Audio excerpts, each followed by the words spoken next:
Hi everyone, please subscribe to my channel. Blood Immortal Venerable. See playlist for other chapters and novels. I do not translate the novels. Credits goes to original translator and author of the novel.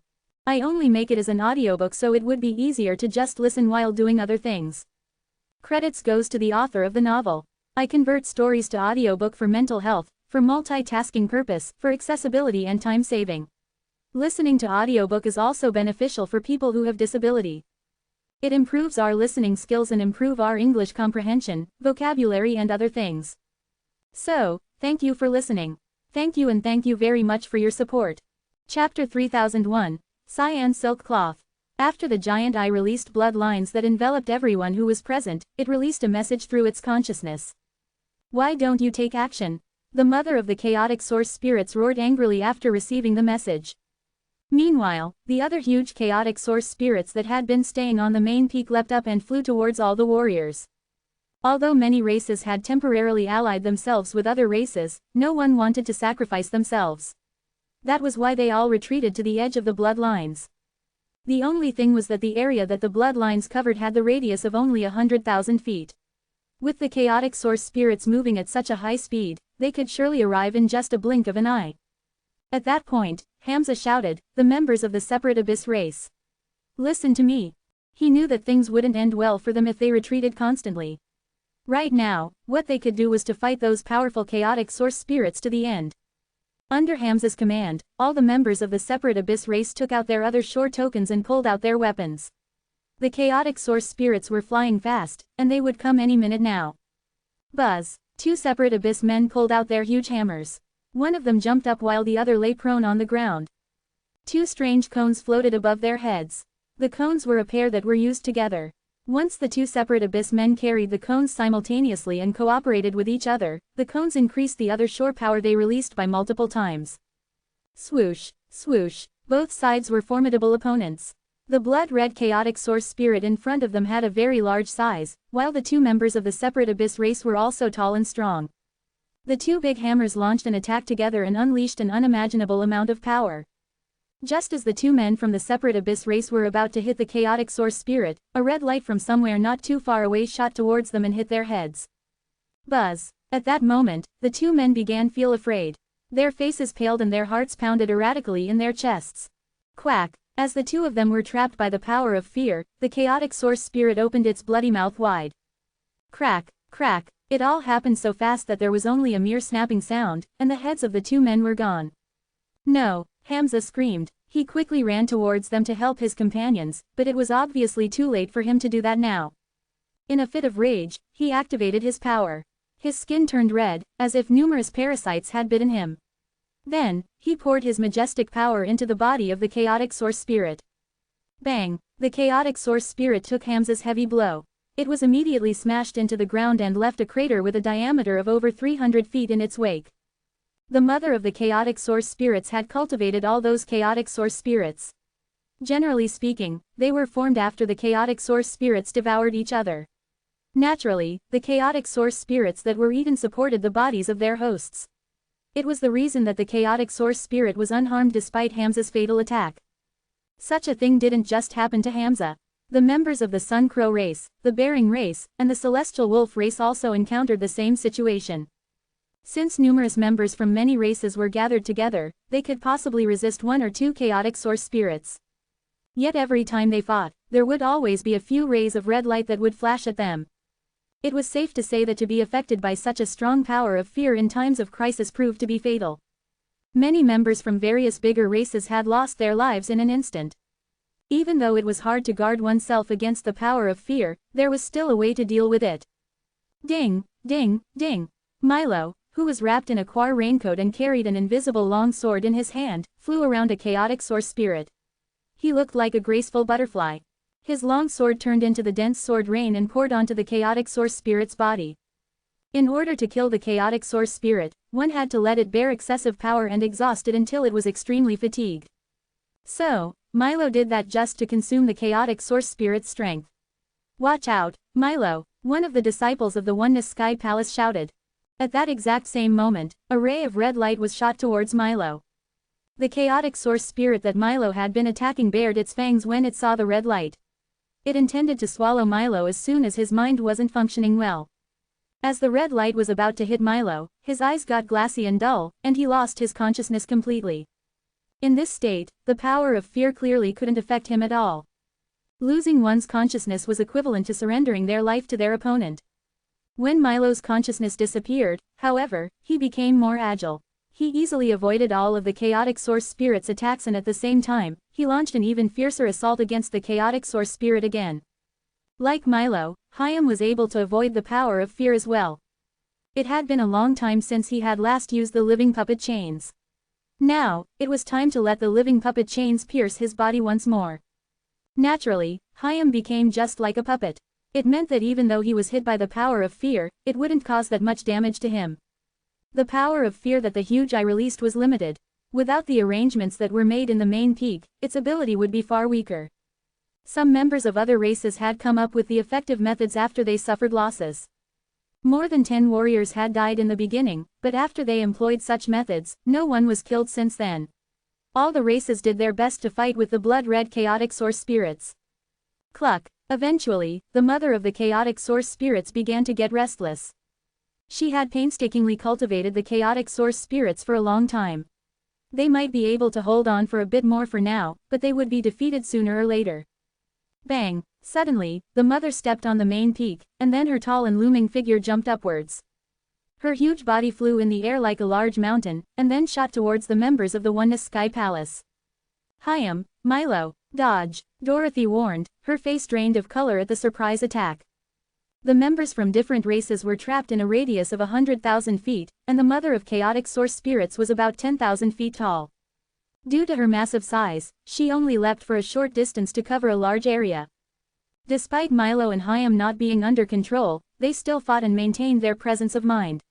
Thus, they were able to dodge on instinct and escaped along the wind when danger came. Bang! As a result, the mother fell down and left a crater that was 1,000 feet wide. Nevertheless, the huge, 10,000-foot-tall mother kept moving and attacking within the limited area. Everyone began to feel anxious and stressed.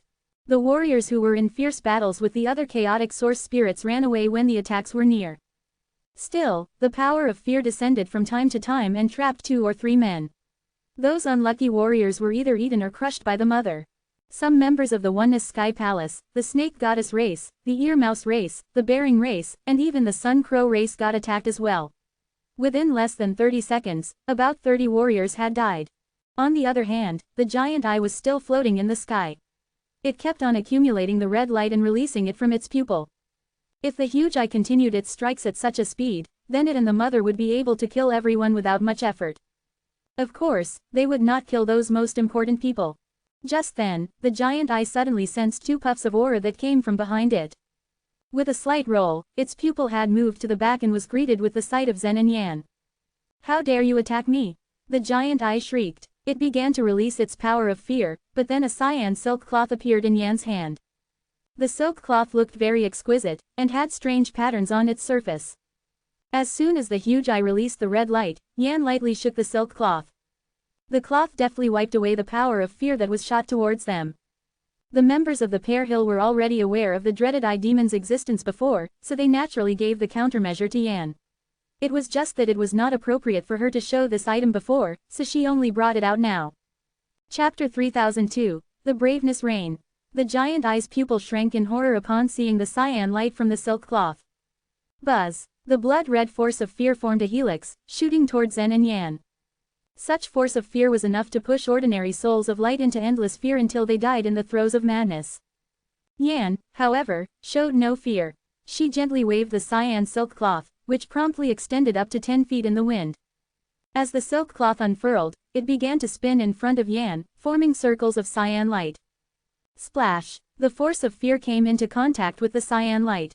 But it evaporated instantly, like snowflakes in the blazing sun. The force of fear is indeed strong in some aspects. No matter how strong a man's will is, after all, there would always be something that they are afraid of. However, attacks like that are easy enough to shatter, Yan said calmly. Some evil and sinister methods were very horrible, but these methods were difficult to use, not because they were not of the right origin. In such a big world, there were always so many people who wanted to be stronger. However, Those who resorted to vicious means, though powerful, had their limits. To become truly strong warriors, people must find the right way forward. Braveness reign, Yan shouted. The cyan light emanating from the silk cloth transformed into cyan raindrops which poured down from the sky, heading straight for the giant eye. At the sight of the cyan raindrops, the giant eye released panic consciousness again. Its two abilities, however, wouldn't work this time. One of them was the authentic visual world, which was an auxiliary ability to help it distinguish the enemy's weakness more clearly and see through the illusions of magic arrays. But this ability couldn't help it block the enemy's attacks directly. The other was the force of fear, which was easily parried by the silk cloth. This seemingly unremarkable silk cloth was, in fact, a treasure of the other shore obtained by the Pear Hill. True to its name, the silk cloth could summon rain. There was a rain forest in stage 21 of the other shore, shrouded by cyan rain over the years. Once the souls of light entered the rain forest and the cyan rain touched them, the fear in their hearts would be dispelled. They would feel a surge of blind confidence and braveness. Some people would fuse with the cyan rain as an auxiliary other shore token. During critical moments, they would use it to fight against the fear in their hearts so that they would become more valiant. Yan's silk cloth was made of melted cyan rain. Zen stood behind the silk cloth, feeling the light of the cyan rain.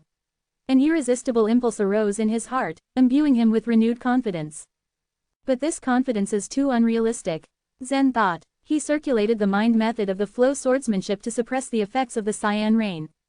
Click, click, click, click, click. Although the giant eye flew fast, it couldn't dodge all the tiny water drops. The cyan rain poured over a large area.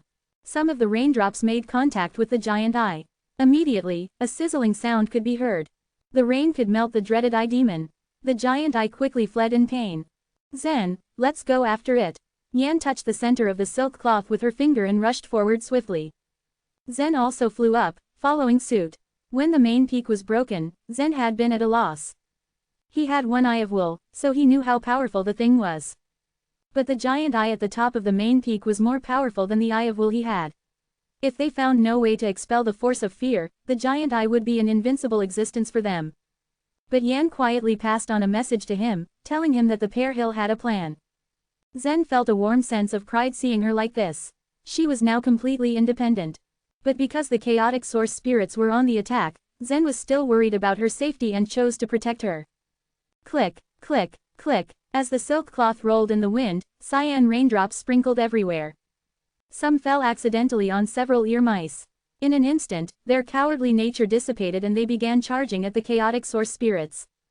Continually eroded by the cyan raindrops, the giant eye, originally as clear as a mirror, was now dim and riddled with pits and holes.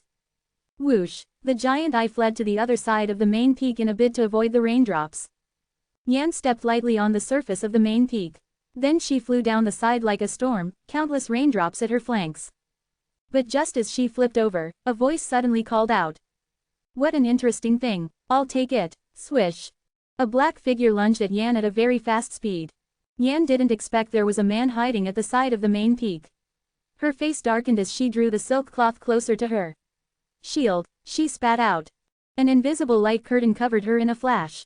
With her current Thurgy, Yan could now launch an attack by merely speaking. One word was enough to protect herself. It wouldn't be easy for talents at the same level to break the light curtain. But the black figure was much stronger than Yan's expectations. He reached out a hand emitting countless colors. Then a white light burst out. The light curtain broke, as if it was as fragile as glass.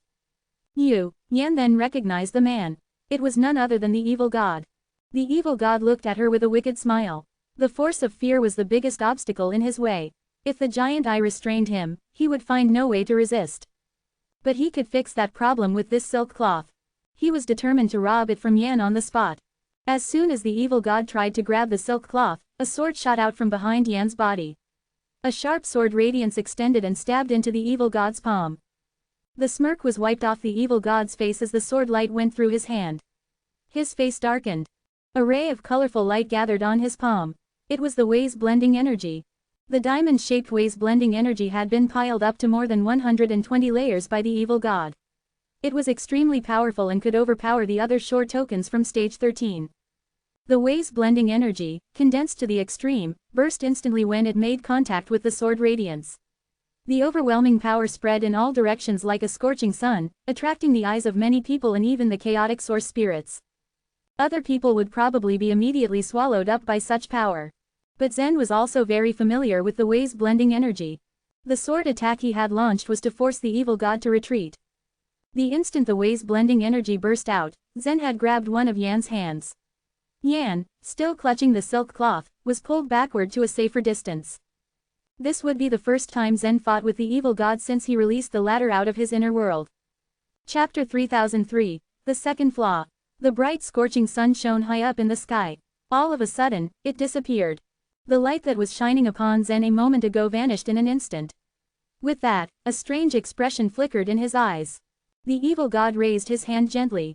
The diamond-shaped pieces created from the way's blending energy assembled together and danced upon his palm. The light of the pieces shimmered. It was a beautiful and splendid thing to behold. However, it was also extremely dangerous. I have to thank you for your help. You have given me an opportunity to practice the way's blending energy to this extent, said the evil god with a wry smile. As far as I know, there are not a lot of godly ways found within common people's inner worlds. Zen remained silent for a while. He did not care about the evil god's words. He was most interested in the way's blending energy instead. 3000 was not always the exact number. Different masters had different methods of summarizing godly ways. The 3000 godly ways Zen and the evil god had practiced was summarized by Chiyu. Both Zen and the evil god were quite accustomed to using these 3000 godly ways. However, Zen found something unique in the way's blending energy now. There was a gleam of faint white arc light among the pieces. But because the white arc light only occupied 1/3000th of the way's blending energy, Zen could not clearly make sense what it was. What did the evil god put into the way's blending energy? The evil god noticed that Zen was gazing at the way's blending energy. Seeing this, he broke into an even bigger smile. Are you wondering why my way's blending energy is so powerful? Yes, Zen replied with all honesty. He was really intrigued by what he saw. It's because the 3000 godly ways you pride yourself in are flawed. Ha ha ha, the evil god laughed wildly and continued, today I will show you something completely extraordinary, so that you may know what the perfect way's blending energy truly is. He spread out both of his hands and the diamond-shaped way's blending energy spread like the wings. This display of power was remarkable. The structure of the way's blending energy was extremely complicated.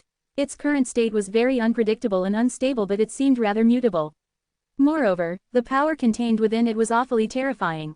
Yan, retreat, Zen ordered at once. There was no time to waste. Yan held the silk cloth with one hand while she made a gesture with the other. The power of the way's blending energy was indeed terrifying, but Yan believed she had the power to withstand it. Nevertheless, Zen's tone was very serious. Yan pursed her lips but chose to follow her brother's order. Obviously, Zen was concerned for her safety. Yan was able to sense her brother's emotions very clearly. She knew all too well that Zen wanted to deal with the rebel who came out of his inner world personally. She fully respected Zen's decision to do this on his own. Whoosh, Yan leapt away from them. She had already put quite some distance between her and the evil god. Meanwhile, she continued to stare warily at the evil god and the giant eye that was hiding on the other side of the main peak. She knew she shouldn't let her guard down for even a second. The giant eye was afraid of the silk cloth. It wouldn't dare to fight back just yet. It remained hidden and unmoving. As the evil god gently pushed his hands forward, the diamond-shaped way's blending energy pelted towards Zen like feathers. Zen remained standing still and didn't bother to dodge the attack. Boom, boom, boom, several scorching suns exploded around Zen. As they exploded, they emitted dazzling lights which disappeared in the blink of an eye. Zen merely looked at them and returned his gaze to the evil god. There wasn't even a single scratch on Zen after the attack. He was completely unharmed. Were you able to see it clearly? Ha ha ha, the evil god laughed once again and said, never in your lifetime would you be able to uncover the secret hidden inside it. Don't even bother trying to solve this mystery. I am the only one who can achieve it in this world. The members and disciples of the other races heard this while they were fighting against the chaotic source spirits. The evil god's statement thoroughly baffled them. They were fully aware that the power of the way's blending energy was strong. But what was the evil god so proud of? They couldn't quite understand it. There were a lot of powerful masters in the source world. Many of them had put a lot of effort in studying the way's blending energy. However, all of them only reached a dead end. Ultimately, they had no choice but to give up. They had to admit that the evil god was powerful. It was just that they didn't have much interest in the Way's blending energy. All they wanted to do was merge with the other shore tokens and obtain greater other shore power. They were not the only ones who thought of it like this. Through the magic array, the leaders of many large races waiting at the entrance of the chaotic source world were able to see clearly what just happened. Elizabeth frowned at the evil god's statement. She didn't understand it as well. Meanwhile, Athamar and Winchell looked grave. The members of the separate Abyss race and the Bearing race, and the Ear Mice also shared the same sentiment with the two. Winchell, Athamar said, it seems like there is a special energy contained in the Way's blending energy of that young man in black. Athamar noticed something while watching Zen through the magic array. Even though they did not cultivate so many godly ways, they had a general understanding of the energies that existed in the whole world. He was quite perplexed at the kind of energy he just observed. Winchell nodded his head grimly. Never in my life have I seen such an energy before, he responded. Is it the power of some other shore token? An ear mouse speculated as it tried to comprehend it as well. The other shore power couldn't be fused so perfectly, Athamar said as he shook his head. It is truly strange and quite inexplicable. It seemed like they didn't have a total understanding of the energies after all. The vast majority of people did not know that the original energy of this world was actually incomplete. Fuxi sat on top of the snowy mountain.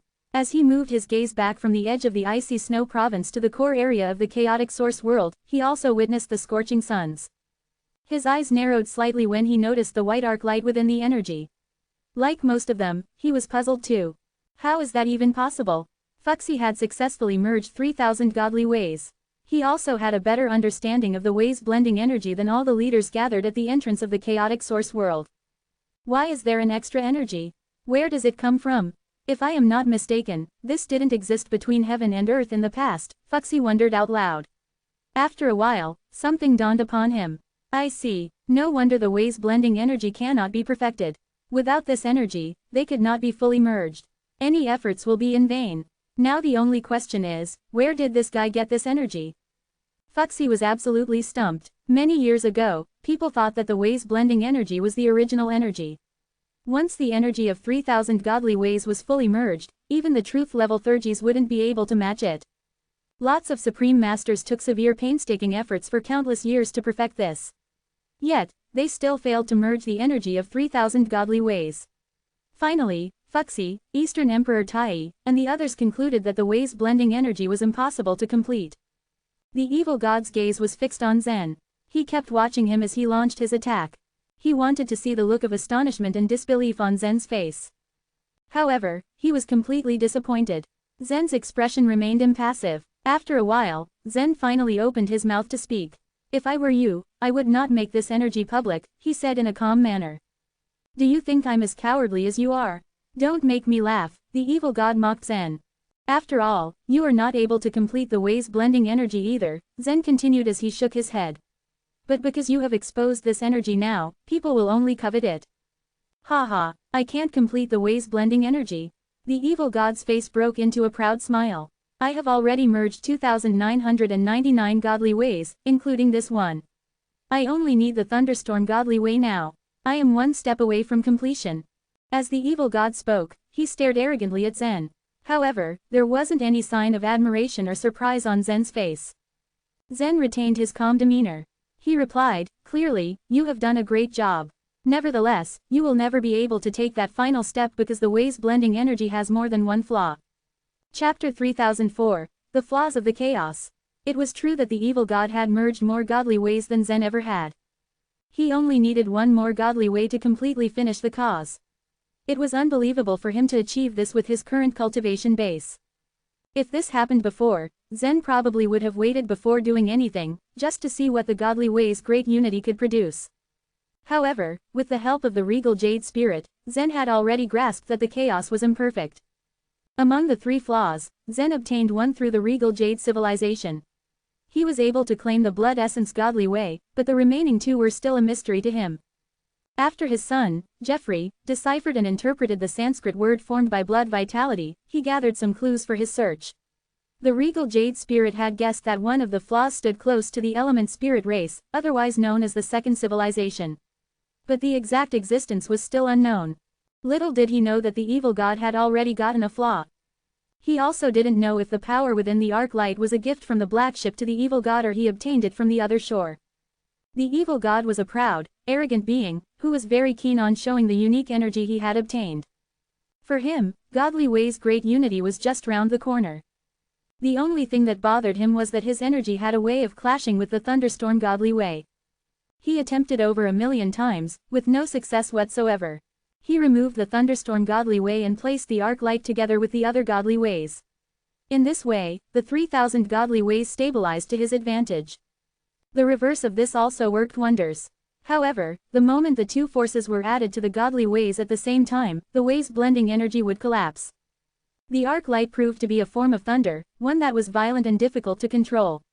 That was what made it so incompatible with the thunderstorm Godly Way.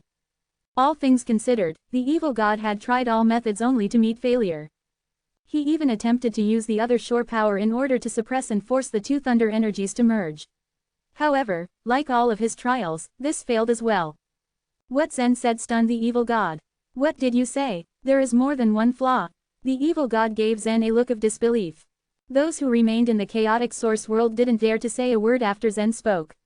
It was met with silence. After all, they had no business with the Ways' blending energy. They thought it was not that extraordinary, except Mount, who was not like the others. In the same moment, the mother of the chaotic source spirits was causing a disruption in the area. Anyone who didn't pay attention would be crushed by her. As everyone ran for their lives, Mount and Maya decided to take action. Maya's curly hair began to extend to tens of thousands of feet as her face was finally revealed. Her piercing, blue eyes were focused, and she manipulated her hair to wrap itself around the mother of the chaotic source spirits. Even though the mother was much stronger, she couldn't help but be bothered by the messiness of the hair being wrapped around her. After Maya was able to successfully restrict her movement, Mount began to suppress her. As he did so, he heard Zen's words despite the noise. He was deep in thought, and his body trembled in surprise. He looked at Zen in pure astonishment. At the same time, Fuxi, who remained outside the chaotic source world, raised his eyebrows. There is more than one flaw in the Ways' blending energy. How could this be? If it's true, how many flaws are there? If it weren't for the creature that appeared at the edge of the icy snow province, he would have just asked Zen himself. What puzzled Fuxi even more wasn't the fact that there were more flaws, but that Zen had known it all along. It was known that 3,000 Godly Ways were formed directly through the chaotic energy. The chaos was composed of dark and light energies, and these two energies transformed into the 5 mighty elements. These were the elements that created all things that existed. In effect, the energy that was constantly divided was considered the internal momentum of the 3,000 Godly Ways, otherwise known as the basis to form all chaotic energy. This meant that if any flaws existed, then the chaotic energy and the chaos would have flaws. Zen glared at the evil god, his body pulsing with adrenaline. "Yes," he said, "there is more than one." "How did you know that?" the evil god questioned, doubting the existence of more flaws. But as much as he wanted to prove Zen was wrong, he knew Zen was not one to lie. The evil god discovered the flaw by chance. Having almost died on the other shore, he risked his life just to obtain the arc light. Could it be that Zen had discovered something, too? Perhaps that was where he found other flaws. "But why should I tell you?" Zen taunted. This was a bust to the evil god's ego. He narrowed his eyes, and a hint of vengeance flashed in his eyes. Although he was known to be extremely arrogant in front of Zen, he still had deep reverence for him. Shira helped him block any contact with the rebirth land, keeping him away from Zen's control. However, no matter how hard he tried, he was still a product of Zen's inner world. The fact that Zen was his creator couldn't be ignored. With that being said, Evil God was determined to know all of Zen's secrets. "You don't need to tell me anything," the evil god smirked, "I just have to devour you." In an instant, the evil god's aura soared towards Zen. The turbulent Ways blending energy began to spread out, ready to attack. It radiated magnificent colors as it morphed into a diamond-shaped sword. With the sword in hand, the evil god charged towards Zen in a swift movement. "Brother, watch out," Yan called out from above. "It is useless, you fools." As the evil god chuckled, he swung his huge sword across the air, leaving a trail of colors before waving it towards Zen's head. Just then, a red circle of light spread out, and the force of fear from it began to attack the evil god. The highly condensed Ways blending energy was extremely unstable. Affected by the force of fear, the evil god couldn't control the Ways blending energy. Just like that, it exploded, resembling a huge, blazing sun. With the amount of energy that had been released, even the evil god himself would have to suffer if attacked by it. At the expense of his energy, he tried to suppress the fear and flew backward, giving him a chance to dodge. Yan, with the silk cloth in one hand, gently sprinkled the braveness rain across Zen's body to remove the force of fear. "I didn't ask my brother to watch out for you," she mumbled. The evil god calmed himself down as much as he could before turning his head. The eye was restrained by the silk cloth in Yan's hand. He couldn't defeat the eye alone. He stood no chance against Zen and the force of fear of the eye. Clenching his teeth, he turned around and dashed to the side of the main peak without another word. "Brother, must we chase after him?" asked Yan, staring at the black figure that grew smaller the farther it went. "Do you honestly think that eye will help us?" Zen shot a question back at her, smiling. "No," Yan shook her head. "Then we take that eye down first," Zen said. Chapter 3005, The Seal. Facing the evil god in a chaotic war was definitely not the wisest choice. He was able to slaughter his way across the chaotic source world after all, and not just because he depended on the way's blending energy according to the man from the separate abyss race. The evil god had the ability to descend a world but hadn't used such a powerful trump card yet. The giant eye released its overwhelming power of fear, which was a threat to everyone. Eliminating this threat was the most urgent at the moment. Meanwhile, Zen was determined to get the arc light in the evil god's hand. The giant eye felt extremely depressed. It let out the force of fear in order to help the chaotic source spirits. On the other hand, this, coupled with the giant sword created from the evil god's way's blending energy, would no doubt help in getting rid of Zen. Since there was no way it could take their physical bodies, the giant eye focused on self-preservation instead. Yan's alertness and willingness to protect Zen came as a complete shock along with the explosion of evil god's sword strike. Just what in the world was going on? Without any idea what to do and with its hope running out fast, the giant eye turned around and entered the main peak. Seeing this, Zen promptly changed his direction and threw a punch towards the outer wall of the main peak, creating a big hole from which he and Yan entered. The place where the giant eye and Zen entered was in the upper part of the main peak. Multiple traps had been set here previously by the giant eye, along with the engraved sculptures that littered the walls. As soon as Zen and Yan entered, all of the sculptures' eyes flashed dark red and the giant eye's force of fear surged, enveloping them almost instantly. Whoosh, whoosh, whoosh. All around them were glinting, dark red eyes that threatened to subdue them. Go mad. Zen understood the giant eye's actions. It was no doubt getting desperate. When the force of fear was amped up to maximum, it had the ability to drown its opponent's mind and disorder their memory flame. It could wash away all memories and leave behind a singular emotion, fear. A man who only knew fear was doomed to live in constant, paralyzing paranoia. The amount of fear that was headed towards their way made Zen pale. Yan scoffed at this scene. She gently pulled Zen closer as a burst of cyan light from the silk cloth enveloped them, turning into a huge cloak that protected the two. This silk cloth would protect them no matter what. "Let me help you," she whispered to her brother's ear. Staying underneath the silk protection would be inconvenient. They had to move fast, owing largely to the fact that the evil god remained a threat over their heads. It would be best to finish this fight with the giant eye as soon as possible. Zen nodded in understanding. Okay. Rays of cyan light appeared on the silk surface as soft braveness rain started to pour. Yan pulled the silk cloth off them and let the drops of braveness rain wash over them. With this blessed protection, Zen was able to move fast. He flew in midair and rushed towards the giant eye in breakneck speed. "Stay away from me," the giant eye warned through a streak of consciousness. As Zen got closer, it let out a beam of red light that hit him directly. Despite its attack, Zen remained unharmed due to the protection of Yan's braveness rain. Wasting no time at all, he drew his sword and slammed down.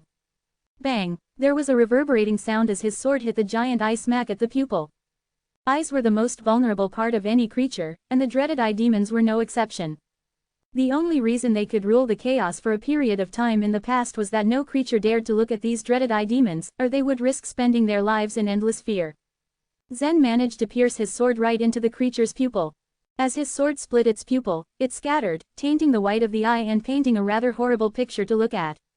Ouch! The pain was great and the giant eye simply wanted to roll away to seek refuge into the depths of the main peak. However, Zen wasn't going to give it that chance. He raised his sword a second time and white sword radiance flickered on the surface of the blade. Thinking fast, the eye shot a ray of white light towards Zen. Unfortunately for the giant eye, it did nothing to immobilize the man. 9 flashlights splitting. Zen's sword radiance flashed as he began to strike hard and fast, cutting the eye multiple times in a span of a short time. Cuts littered every square inch of the eye's surface. These cuts healed rapidly, but a new one always replaced the ones that closed. For a while, only the sound of Zen's fury could be heard as he continued this tirade of attacks. Faced with the reality that it could no longer fight back, the giant eye ceased struggling and stood still, allowing Zen to litter it with cuts. When he realized that the giant eye no longer fought back, Zen stopped. He had no idea what kind of existence this giant eye was. If the Eye of Will was a creature from the other shore, then the only way it could appear in the chaotic source world was if it was another shore token. However, if it was another shore token, who was its bearer? Zen approached the giant eye cautiously and a flash of blood-red light burst out from it all over again. Despite the protection of the Braveness Rain, Zen felt the frightening power of this red beam. Is it burning itself? Another shore token had the ability to produce a terrifyingly powerful flame. This powerful flame had its consequences though. It could cause the bearer to die, and there was no way another shore token would do it willingly unless it found no more hope to its situation. Just as the eye began to burn, the cyan silk cloth from Yan flew and wrapped itself tightly around it. Zen didn't notice Yan arrive beside him. She picked up the cyan silk cloth and flicked her fingers. Seal. With her command, the cyan silk cloth completely sealed the troublesome giant eye. I'll give this to the Pear Hill, she told Zen, who nodded in understanding. Yan stretched out a dainty finger and tapped her space ring, sucking the sealed giant eye into it. One of her established tasks had been to deal with the dreaded eye demon, and she had now accomplished it. The Pear Hill was greatly interested in the eye, and Yan will be delivering it to Fuxi. Had it been anyone else, Zen would never allow them to take this giant eye, but Yan was different. He couldn't refuse her. With the eye dealt with, they turned their attention back to the deafening roars from outside. The two of them exchanged a nod. Let's go. The bloody lines the giant eye had drawn were now completely gone, and everyone could move freely. Some chaotic source spirits relentlessly hunted down the ear mice who, when they could no longer defend themselves, sought refuge in the arrays. The chaotic source spirits could do nothing as the ear mice hid from them. Several large chaotic source spirits had also broken down, bursting in piles of amber-colored crystals that were immediately grabbed by multiple hands from various races. Chapter 3006, Snatch. In the chaotic situation, another chaotic source spirit fell. As the chaotic source spirits swallowed each other, the one that devoured the others strengthened itself each time. But they weren't moving all that quickly despite their amazing defensive power. So they could only be moving targets in the face of the outstanding warriors and talents of various races. A member of the moon spirit race was covered with a faint curtain of light. The light curtain twisted the light, allowing the warrior to hide herself completely. With that, it was difficult to detect her existence without using spiritual sense. When she saw the chaotic source spirit fall, she flew across the air sharply and quickly. Then, she reached out and stuffed a bunch of amber-colored crystals into her space ring. Over 300 crystals were in her possession now, according to her count. With so many crystals, it was enough for her to reach the chaotic source realm. Her brother was still inside an array. It was too dangerous outside, after all. This time, she could give him over 100 chaotic source spirits. Overjoyed, the member of the moon spirit race rushed toward the nearby array. Entering it meant absolute safety. Moreover, no one had sensed her existence in the chaos. When the array was only about 100 feet away, a great black shadow enveloped her. Sensing that something was wrong, she raised her head on instinct. A huge member of the separate abyss race descended from the sky. The large brown hammer in his hand then released the formidable other shore power as he struck. Bang! The moon spirit warrior's body was smashed into pieces. The separate abyss man reached out and grabbed her space ring. Then he threw all its contents on the floor, and collected all the crystals before stepping into the array. Hiding in the array, the moon spirit warrior's brother was wide-eyed in shock at the scene. The separate abyss man glared at the boy with disdain as he scolded, "We're the ones who killed the chaotic source spirit. How dare you snatch them from us?" If it weren't for the array's protection, the separate abyss man would have killed the boy without hesitation. In the presence of the super forces, the small races were weaker and did not quite have the right to speak. On the opposite side, Hutton made use of a purple vine. It grew seemingly endlessly around a chaotic source spirit. The vine was highly tough, enough that neither sword nor saber could damage it. Even if the chaotic source spirit tore the vine apart, it could easily grow back rapidly. While the chaotic source spirit continued roaring, it had nowhere to release its power and could only struggle in vain. Behind the chaotic source spirit, Dorothy and her avatar held their swords, releasing sword light all over the sky. Buzz. The sword light was like a silver cloud as it floated in the air. It continued emerging.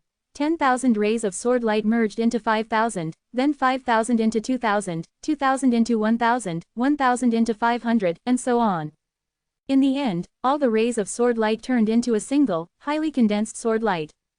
Origin Spirit Sword Attack. Clatter. The sword light shot straight at the chaotic source spirit and hit its back. Boom. The invincible sword attack failed yet again to break the chaotic source spirit's defense. Dorothy showed no sign of surprise. Before the chaotic source spirit grew too exhausted, its defense was impregnable. But its energy could be consumed quickly. If Dorothy struck it a few more times to max out its remaining energy, she could kill it. Bang! The iridescent stone arrived after Dorothy attacked. It hit the back of the chaotic source spirit once again. Sally's attack was nowhere near as sharp as Dorothy's and Elvinia's, but its frequency was truly intense. The iridescent stone naturally disappeared the moment it hit the target and then reappeared in Sally's hand. Once she tossed the stone, it went straight for the chaotic source spirit. From where she stayed, Elvinia used the warrior of the stone hill to produce countless streaks of blazing sword radiance. At that moment, Hyam grew rather embarrassed. He had used the living puppet chains again, so now he could only watch from the sidelines and keep the others alert. Under the warrior's unrelenting attacks, the chaotic source spirit grew tired. Its huge body was dismembered, and the crystals within its body began flowing out onto the ground. Spotting the amber-colored crystals, everyone was overjoyed. The chaotic source spirit contained around 2,000 crystals. It was no wonder it was so powerful. The crystals in this chaotic source spirit were enough for about 10 people to undergo the chaotic source reinforcement. When they managed to kill the chaotic source spirit, 3 figures suddenly swept past them. They were from the divine farmer race. From the way their looks and clothes matched, they seemed to be brothers. For a long time, they were observing the entire scene. The moment the chaotic source spirit fell, they took their chance and rushed toward the crystals. "Brother, pick them up," one of them with a mustache called out. With a wave of his hand, another strong man, with the naked upper body, collected all the crystals on the ground and put them into his space ring. "You're just courting death." Elvinia's eyes filled with rage upon witnessing the scene. To shatter this chaotic source spirit, they did their best to fight against it as fiercely as they could. How could they allow anyone to snatch away what they had just obtained? When a streak of light flashed across her eyes, the warrior of the stone hill waved swords with 1,000 left hands simultaneously. 1,000 swords. The weapons intertwined, forming a kind of dense sword net. Mingle and become one. With that, the warrior of the stone hill launched a powerful sword attack. The 3-dimensional sword net served as something like a cage with an astonishing ray of sword radiance. It mixed with the divine flames of the Sun Crow race. With its glowing aura, it attacked the 3 brothers head-on. Elvinia wasn't alone. Dorothy, employing the origin swordsmanship, Hutton, Sally, the other 9 Lee warriors, and even some disciples from the Oneness Sky Palace also attacked the trio. The 3 were known to be powerful in the divine farmer race. While they might not have been as strong as Mount and Maya, they were still second to them.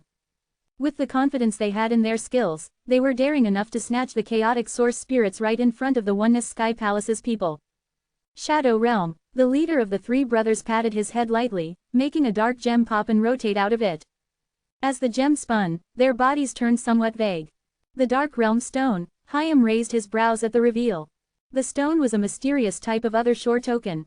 Once it was activated, it could allow itself and the people around it to enter a unique state where all attacks were rendered useless. Clatter. Countless rays of sword radiance pierced through their bodies and shot out. After a slight wobble, the 3 brothers were completely unharmed. The sight had the disciples of the Oneness Sky Palace wide-eyed in shock. All of the 3 men from the Divine Farmer race had smug smiles on their faces. "Let's go," said their leader. "We'll be safe once we enter the array." Chapter 3007. The Energy Levels. If the 3 brothers from the Divine Farmer race entered the magic array, it would be all the Oneness Sky Palace disciples could do to watch them helplessly.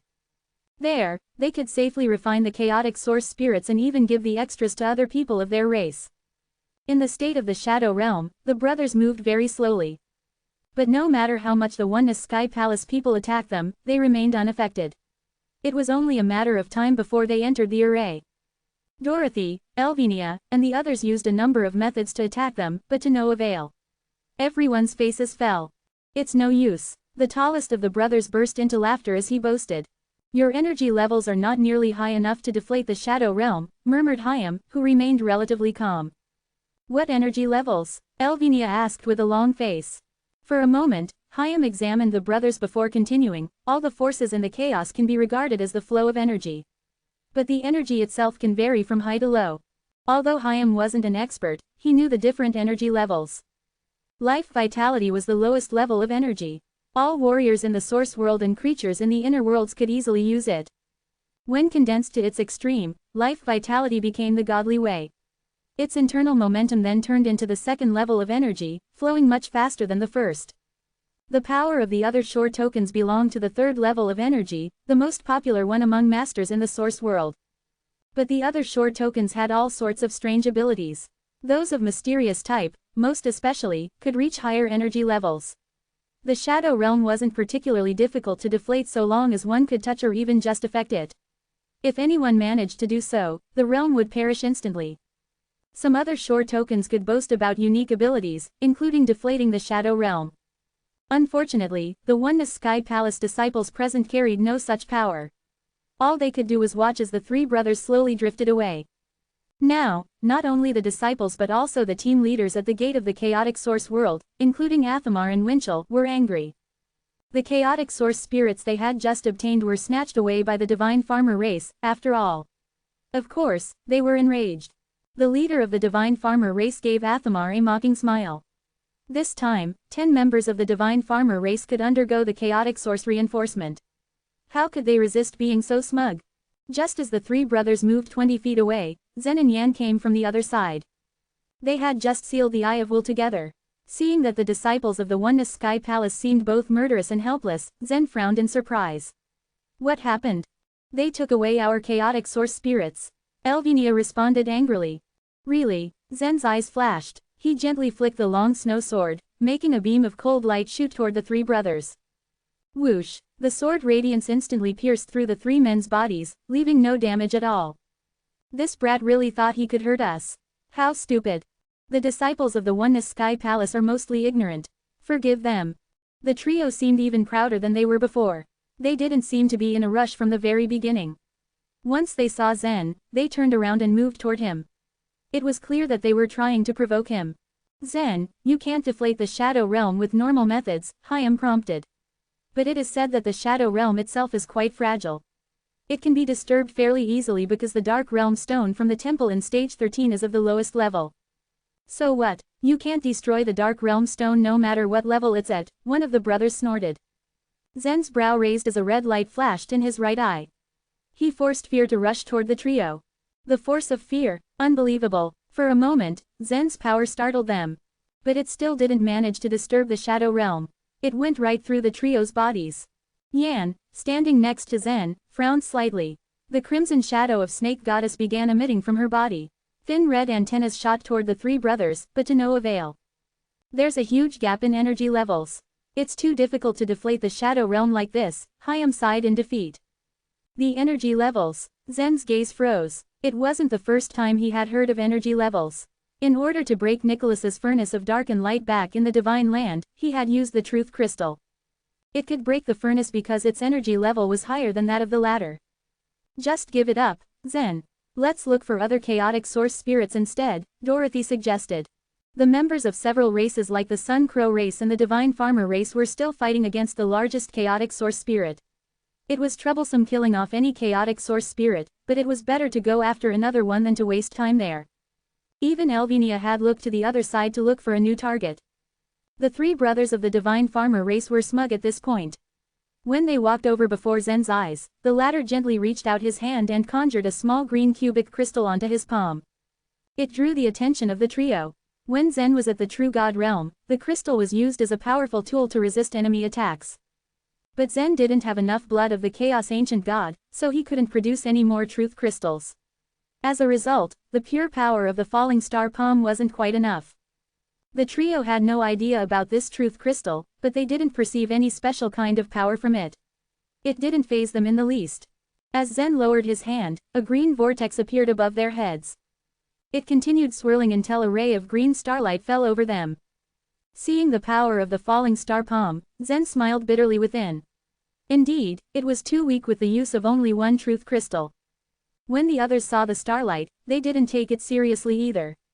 It was far weaker than their own strength. But when the warriors at the gate of the chaotic source world saw the green energy, their expressions hardened. This is the energy of truth level. It's weak, but it's genuine. Most of the leaders had figured out the energy level of the falling star palm. When Athamar saw it, his jaw slacked a bit in shock. Subconsciously, he looked over at Winchell. They definitely hadn't expected Zen to be carrying such a trick under his sleeve. What did Zen have to do with the Chaos Ancient God? Standing atop the snowy mountain, Fuxi kept his expression calm when he saw the green light from the falling star palm. He had already known about it since he was at the bottom of the chaos. It wasn't a surprise to see Zen use such a move to get rid of the Shadow Realm. Chapter 3008, Return. The figures of the three brothers from the Divine Farmer race were blurred, which made them look like ghosts floating in the air. The techniques the disciples of the Oneness Sky Palace had used before just passed through their bodies without affecting them. The Shadow Realm, however, had a big flaw. They needed to maintain a subtle balance with the help of the Dark Realm Stone. The balance could get broken if they weren't careful, which was why they moved carefully and at an incredibly slow pace. Like a mere pebble thrown into a lake, the green starlight was so weak that it could not cause any real harm to the warriors at the other shore realm. However, it did not pass through their bodies like other people's attacks. Instead, it hit the three brothers. Boom! The second the starlight bloomed, the three figures were shattered like broken glass. The surface of their bodies broke into numerous cracks and fragments. After the fragments fell from the surface of their bodies, they stumbled out of the Shadow Realm. The three of them obviously didn't expect that a bit of ordinary-looking starlight could cause such an effect. Even Elvinia, Dorothy, and the others were speechless in shock. After all, the falling star palm's power was so weak that nobody really paid attention to it.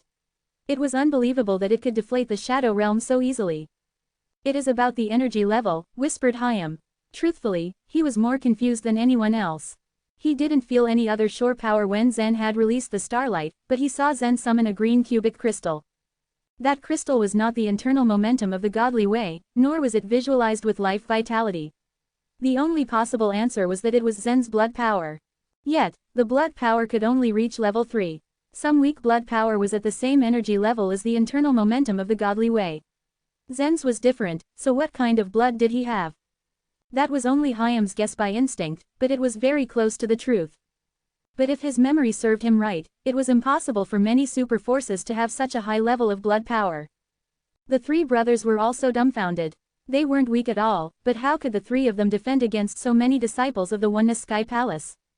The moment the Shadow Realm was destroyed, one of them flipped his hands and two ghostly machetes materialized. He then used the two machetes to attack Zen.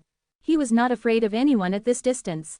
Once the machetes reached Zen, Zen's hands suddenly turned black. He raised them up, and two loud bangs followed. He immediately grasped the machetes, blades, and effectively stopped the two weapons. His hands. Across Zen, his opponent was so surprised that his eyes almost popped out. Zen glared at him. When his other shore power surged out, he suddenly twisted his hands, and the two machetes were distorted into pieces. If the man hadn't loosened his hands in time, his arms would have also been mangled. Let's go. Since the attack failed, the three of them gave up on their plan and moved to the other side. Currently, the people of the Divine Farmer race, along with the other large races, were dealing with the mother of the chaotic source spirits.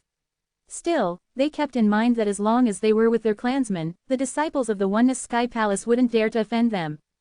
However, the disciples of the Oneness Sky Palace didn't allow them to escape.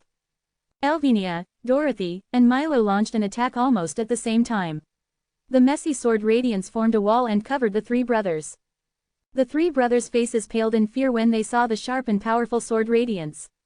I will return the chaotic source spirits to you. Don't kill me. One of them shouted. The disciples of the Oneness Sky Palace present were not born yesterday, so they all knew clearly how important the chaotic source spirits were. They had risked their lives to obtain the chaotic source spirits, but these pesky men had snatched them. Now, they asked for forgiveness after Zen had forced them to return the chaotic source spirits like it was nothing. Unfortunately for them, there was no such thing as easy in the world. Anyone who dares to steal our chaotic source spirits will lose their lives, Zen said indifferently as he stood still. There was no need for him to fight personally now. Just as the net of sword radiance surrounded the three brothers, a figure fell from the sky and landed beside them. Protection, he shouted. Then, he stretched out his hands and a brownish-yellow mountain shadow spread out from his body. The shadow immediately enveloped him and the three brothers.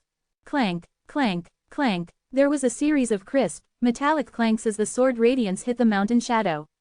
It sounded like someone repeatedly knocked a big bell. The man was known as Mount, and he was from the divine farmer race. We are faced with a strong enemy right now. Why do we have to kill each other? Mount said calmly. It was known that he came from a very mysterious background, but he was now the strongest warrior in the divine farmer race, only second to Maya. While he fought against the mother of the chaotic source spirits, he saw his clansmen were being surrounded by the disciples of the Oneness Sky Palace. Thus, he immediately rushed over to stop their attack. Kill each other? Do you really have the nerve to say this? Elvinia retorted angrily. These three men took away our chaotic source spirits. They have a death wish. You can't blame us. Mount frowned as Elvinia rebuked his words. He didn't expect that the three brothers would do such a thing. He calmly said, Ismail, give the chaotic source spirits back to them. Since Mount appeared when the three brothers were in danger, they became arrogant once again. The divine farmer race wasn't afraid of the Oneness Sky Palace. Moreover, they had the full support of the Bearing race, the Sun Crow race and more. If these disciples of the Oneness Sky Palace dared to coerce them, they would only bring about their own destruction. Yet when Ismail, the eldest of the three brothers, was about to taunt Elvinia, Mount asked them to return the chaotic source spirits. Why? We are not afraid of them. Ismail refused, defiance written all over his face. Zen, Yan, Elvinia, Dorothy, and the others looked at them grimly. A murderous look flashed across their eyes. It seemed that it was useless to talk to these men. Just do what I say. Stop talking nonsense. An enraged Mount suddenly yelled. The younger generation of the divine farmer race was very afraid of Mount, but he was very gentle in manner. No one had ever seen him lose his temper before. The three brothers felt their hearts sink when they felt Mount's anger. They quickly poured out the chaotic source spirits from their space rings. Ismail was reluctant to return the chaotic source spirits, but he dared not disobey Mount. Just as Mount was about to leave with the three brothers, Zen coldly said, That's all. Do you think this thing is settled after you've returned the chaotic source spirits? In turn, Mount stared at Zen blankly while the three brothers angrily said, We have given back the chaotic source spirits. What else do you want? Chapter 3009, Ganging Up. Ever since the disciples of the Oneness Sky Palace had entered the chaotic source world, several large races like the Bearing race, Divine Farmer race, and the Sun Crow race had been constantly hostile towards them. These races had offended Zen many times, but now they just wanted to end the matter so easily. What do you want? Mount stared at him and calmly asked. Leave the lives of these three to us. Or, take out an equivalent amount of chaotic source spirits, Zen answered. After the huge chaotic source spirit had been killed, they gained a total of more than 2,000 chaotic source spirits, which was enough for 10 people to receive chaotic source reinforcement. What Zen had meant was to ask the divine farmer race to take out another more than 2,000 chaotic source spirits. The three warriors were baffled upon hearing Zen's request. Paying an extra amount of more than 2,000 chaotic source spirits was even more painful than killing them. This is way too much. You want us to pay so many chaotic source spirits as a compensation? Isn't this robbery? No way, the three warriors said indignantly. Even Mount, who was calm before, now scowled at Zen. The warriors of the divine farmer race had previously worked together to kill a chaotic source spirit, and it was true that they obtained more than 2,000 crystals from it. All of the crystals were in Mount's hands. He indeed had the ability to pay the compensation Zen asked. The divine farmer race, however, also had many members. If he gave their chaotic source spirits to Zen, then there would be 10 people in their race who would lose the chance to receive chaotic source reinforcement. It was a big loss for them. Still, Zen's expression did not change at all. Everyone was currently seizing the chance to kill the chaotic source spirits, and no one would want to waste time. Then again, what had been said was like water that had been spilled. If the divine farmer race didn't want to pay, then Zen would show no mercy. Although Yan didn't say anything, she stood beside Zen. Her brother's enemy would also be her enemy, and she represented the snake goddess race. If Mount fought here, then the Pear Hill would also be automatically involved. Mount was not an indecisive person. Within about 10 seconds, he had already weighed the pros and cons and knew what to do. Since it wasn't the right time to think about the matter too much, he made a decision on the spot. With a flip of his hand, the light of his space ring flashed, and the chaotic source spirits in the space ring spilled out and piled up on the ground. Zen didn't have time to check the number carefully, but he found that the size of the pile was about the same as the pile of crystals the three warriors had returned. "Let's go," said Mount.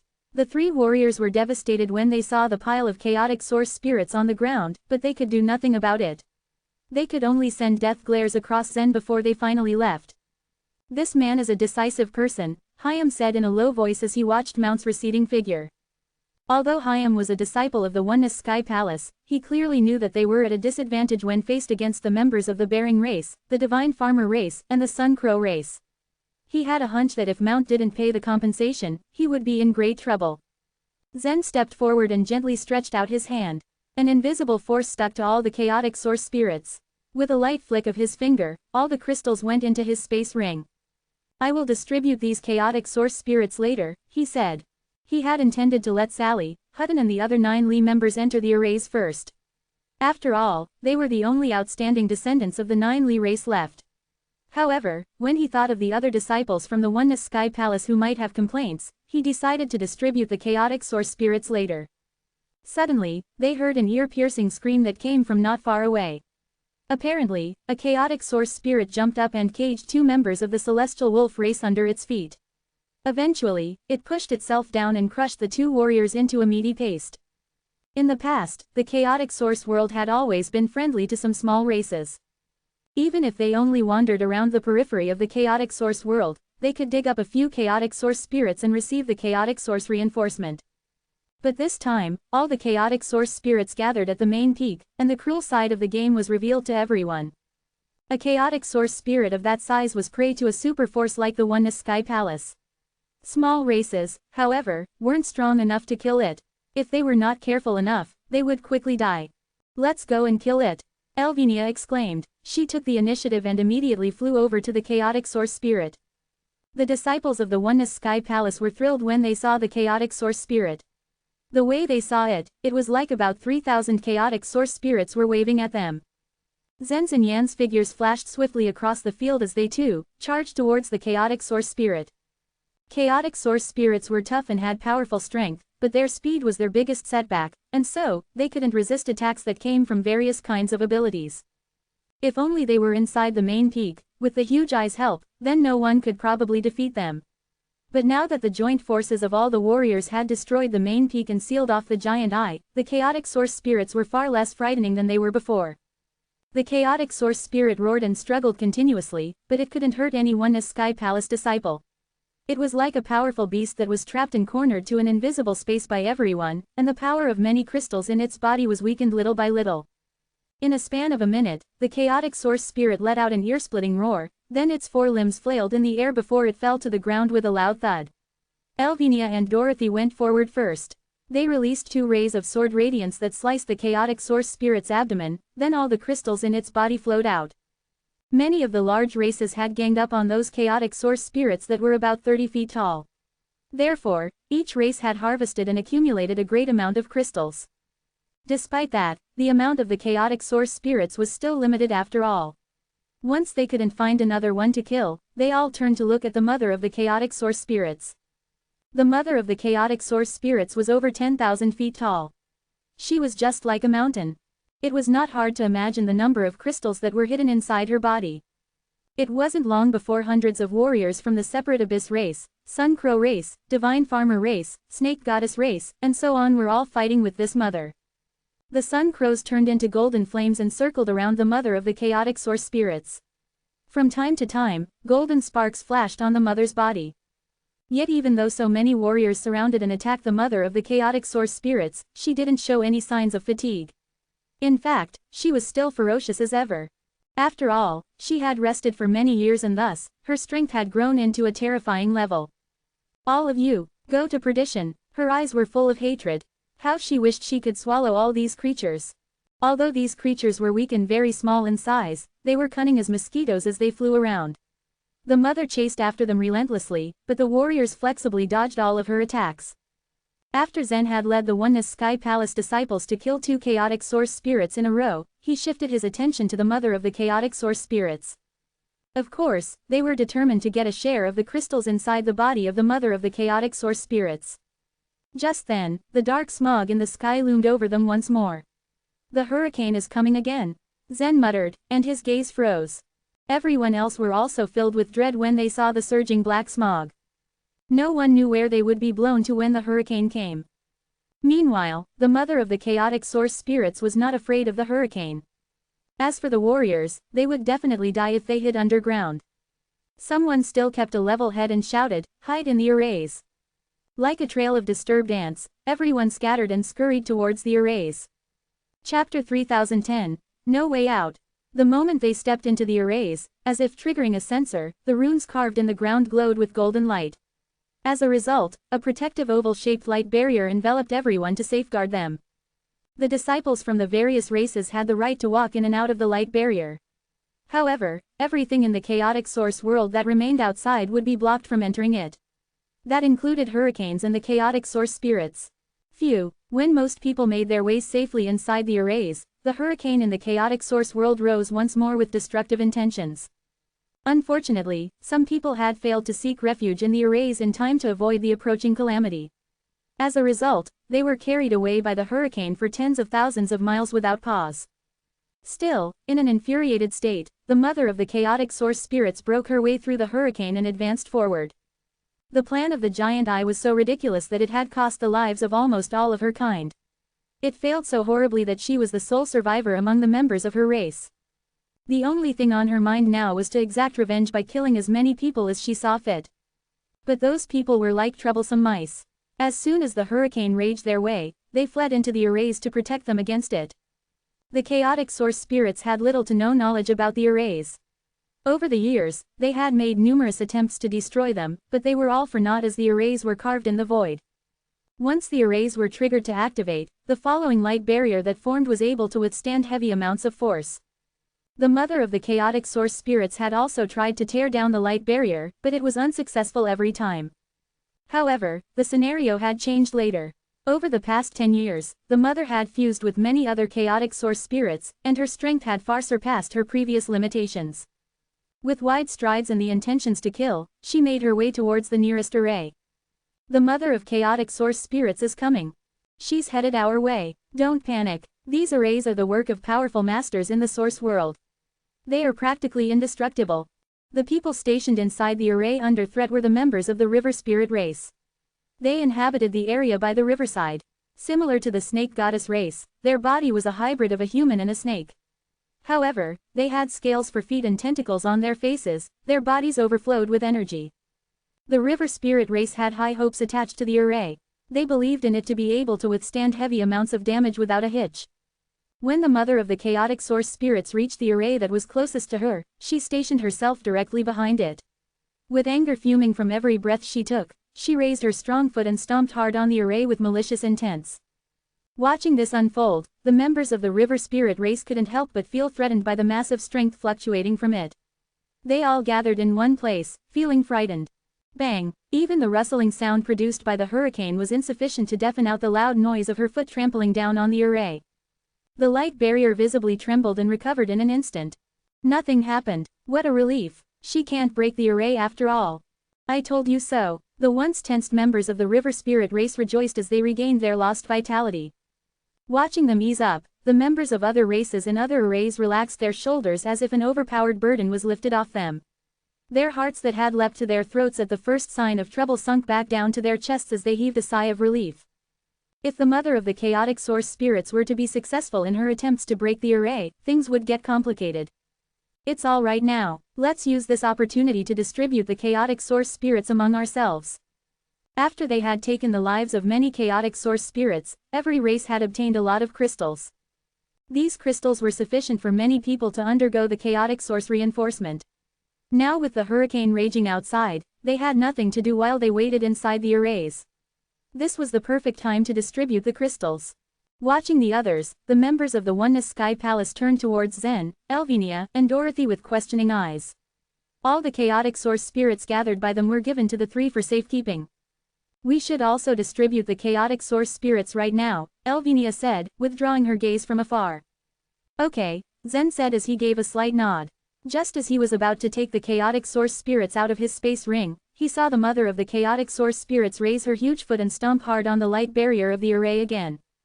Bang! Another loud noise reverberated in everyone's ears, reaching distances far and wide. The overwhelming sound diverted everyone's attention towards it once more. Just like before, the light barrier shook involuntarily and later recovered. However, this time, the rate at which it trembled was much more violent.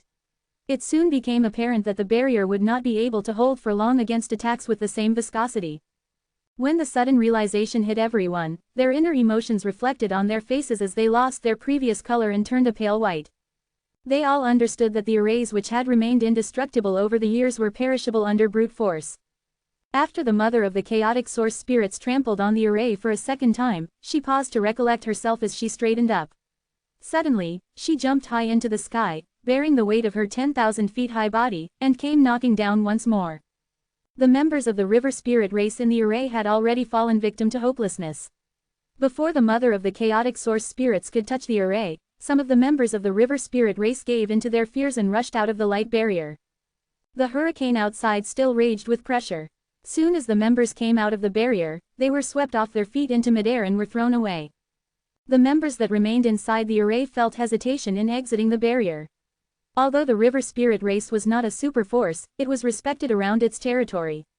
Therefore, high hopes were attached to it, and they were expected to reach the chaotic source realm. However, they had managed to collect only a handful of chaotic source spirits. Their last remaining resort was in the form of the mighty mother of the chaotic source spirits. After all, she must have absorbed tens of thousands of chaotic source spirits to have progressed so far in strength. Them being blown away by the hurricane would indicate their surrender in the fight for obtaining more chaotic source spirits. Therefore, they could do nothing but pin their hopes on the array to live up to its potential and protect them. Bang! The mother of the chaotic source spirits crash-landed on the array. The impact of the fall caused the extraordinary light barrier to collapse into insignificant pieces.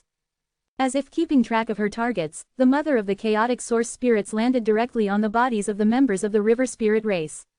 Everything inside the array was soon squashed like a bug and reduced to nothing. I can't believe it, the array is broken. Dang it, we're all doomed. What should we do now? Shocked after witnessing the tragic end of the river spirit race members, the other people began to lose their sane minds and panicked. The arrays were their shelter. But now, after one was brutally crushed before their eyes, they could not depend on the remaining arrays to save them anymore. Ha ha ha, the mother of the chaotic source spirits broke out into malicious laughter. You all are so naive. Do you honestly believe those arrays could protect you from me? I will show you what despair feels like. Bang bang bang. With large steps, she paced towards the next array. This array was occupied by members from small races.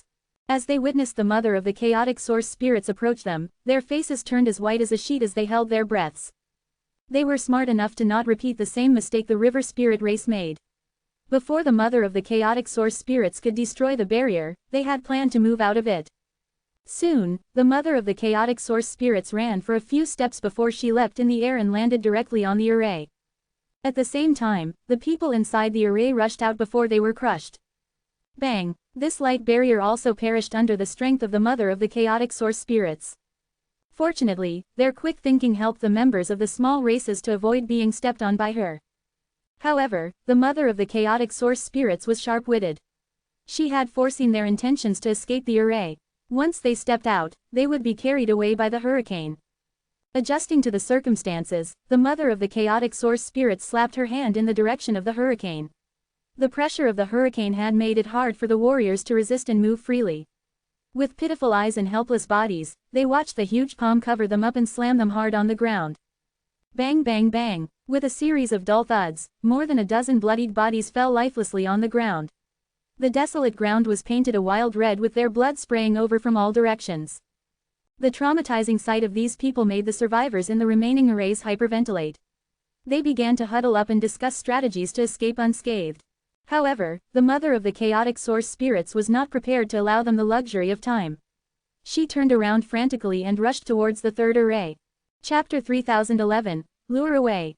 The moment they saw the mother of the chaotic source spirits rush over, all creatures in the third array began to scramble and scatter. At that moment, all that mattered was leaving as fast as they could, or they would risk dying in that place.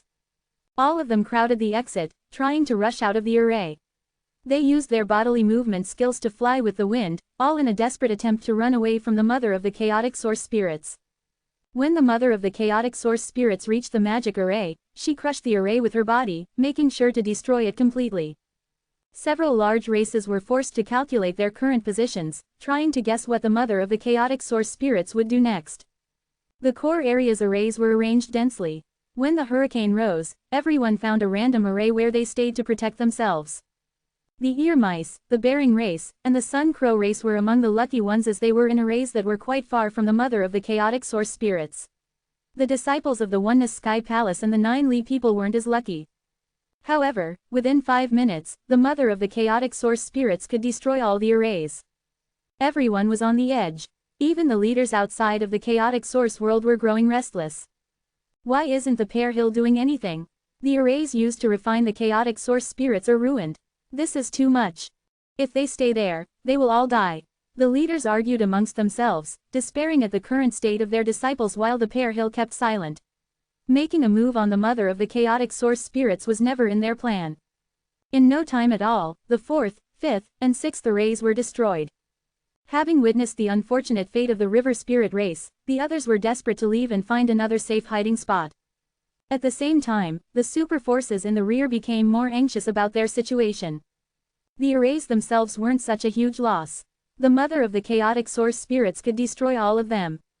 What made them so nervous was the fact that they used the arrays as shelter. It was extremely nerve-wracking, waiting for one's possible doom. The disciples of the Oneness Sky Palace and the people of the 9 race were desolate as they watched the mother of the chaotic source spirits approach their array. "We'll have to withdraw," Elvinia exclaimed, heart beating faster from the need to take action. "Don't panic, she may not come for us," Hyam said with a hint of hope. Earlier, the mother of the chaotic source spirits flew into a rage and missed an array. Maybe they could also get lucky. Unfortunately, Hyam was wrong. As the mother of the chaotic source spirits broke the 13th array, she began to rush straight towards the one they were in. The snake goddess race from Pear Hill was in a nearby array. Yan, who was inside the array, could only look at Zen with worry. She knew there was nothing she could do to help. Dong, dong, dong. Violent vibrations shook the ground as the mother of the chaotic source spirits stamped in fury. Not everyone felt as melancholic. The bearing race and the divine farmer race were particularly feeling pleased as they watched the mother of the chaotic source spirits march towards the array. "Look, the Oneness Sky Palace is doomed. I hope the hurricane blows them away. When they're gone, the crystals in the mother's belly will be ours. If the disciples of the Oneness Sky Palace run away, so will the people of Pear Hill. There's a way to turn this situation to our advantage." The disciples of the bearing race, the sun crow race, and the divine farmer race discussed amongst themselves the benefits of this current situation. Ismail, the eldest among the 3 brothers from the divine farmer race, raised a very good question: is there any way to prevent them from leaving the array? His voice was full of resentment as he made his declaration. "I hope they're trampled to death by the mother of the chaotic source spirits." Mount, taking a glance at Ismail, shook his head. "No, I don't think so. There was no way to trap the disciples of the Oneness Sky Palace in the array." Dorothy watched as the mother of the chaotic source spirits approached. "We have to go," she announced solemnly. "Hurry up then," Hutton whined anxiously. There was no other way. Just as everyone was preparing to rush out, Zen remained rooted in his spot. "Wait a minute." Hyam took a look at Zen and immediately guessed his plan. "Are you planning on luring her away?" Amongst everyone gathered here in the core area, there was only one person who could dodge this abnormally horrible hurricane: Zen. Perhaps it would also be possible for him to lure the mother of the chaotic source spirits away. "Yes," Zen replied. "How?" Milo asked. Even Dorothy was confused, only gazing at Zen with questioning eyes. She, and the vast majority of the Oneness Sky Palace disciples, had no idea that he could dodge the hurricane. Zen was a source of order and leadership for everyone in that array. He had led them to victory during the earlier battle and they trusted in him fully. They saw him as someone who could come up with solutions in the most critical moments. However, what he was planning right now seemed like suicide. Could he really deal with this current dilemma they all faced? The other races watched with bated breath, anticipating what the Oneness Sky Palace was going to do. With their current situation, the most logical course of action was to rush out of the array as quickly as they could. To everyone's disappointment, no disciples rushed out of the array. The only person who did was Zen. This scene shocked everybody. What are they doing? Are they trying to get themselves killed? Maybe they aren't willing to give up. But what option do they have other than giving up? They're going to die. There's no other way out of this one. Those fools will die in that array. While everyone mildly panicked about this turn of events, Zen had already passed the light curtain. As soon as he crossed the threshold, a feather seemingly carved out of jade appeared above his head. Phew! Everyone watched in amazement as Zen flew upward, unaffected by the hurricane at all, and rushed headfirst towards the mother of the chaotic source spirits. Meanwhile, the blade of his snow sword flashed sharply in his hand. Crack! This sword radiance from his blade hit the mother of the chaotic source spirits. It did not hurt the creature, but it was very successful in diverting her attention. Dong! Dong! There was a large quake as the mother of the chaotic source spirits turned from the array and towards Zen. She was very, very confused. To the mother of the chaotic source spirits, all of them were pesky annoying ants unable to even withstand the force of the hurricane. How in the world was this ant able to travel freely? Not only that, he even dared to come at her with a sword. Human ant! The mother of the chaotic source spirits boomed. Go to perdition! She turned around, swinging her two huge palms in order to slap Zen's head. Zen, despite being regarded as a mere ant, was very nimble and could easily dodge the strike. He was like a mosquito, flitting here and there in order to avoid this larger creature's slap. Wasting no time at all, Zen drew his sword and slashed at her head. Those watching below could only gasp in shock as they witnessed this scene. Who would have ever guessed that Zen would employ this method in order to lure the mother of the chaotic source spirits away? Mount, Khalid, and Maya sported unprecedentedly solemn looks on their faces. Uncle Mount, how did he make it? Maya asked in disbelief and confusion. Chapter 3012, Driving Them Away. Under everyone's gaze, Zen seemed to glide as though his body was a piece of light paper. While the mother of the chaotic source spirits had great strength, she was too clumsy to capture even the creatures of small races, let alone Zen who moved that fast. Dorothy's eyes flashed with satisfaction. It was crucial for Zen to make such a move. The Oneness Sky Palace would probably lose their chance completely otherwise. Even the leaders outside the chaotic source world were attracted by Zen's figure. They never had been through such a strong hurricane and had no clue how terrifying it actually was. But even the Divine Lair's demon women and the races that could fly well kept away from it. Clearly, the hurricane was something no one wanted to get caught up in. But Zen seemed so free in the winds. It should be because he relied on the jade-like feather. However, no one there knew where the feather had come from.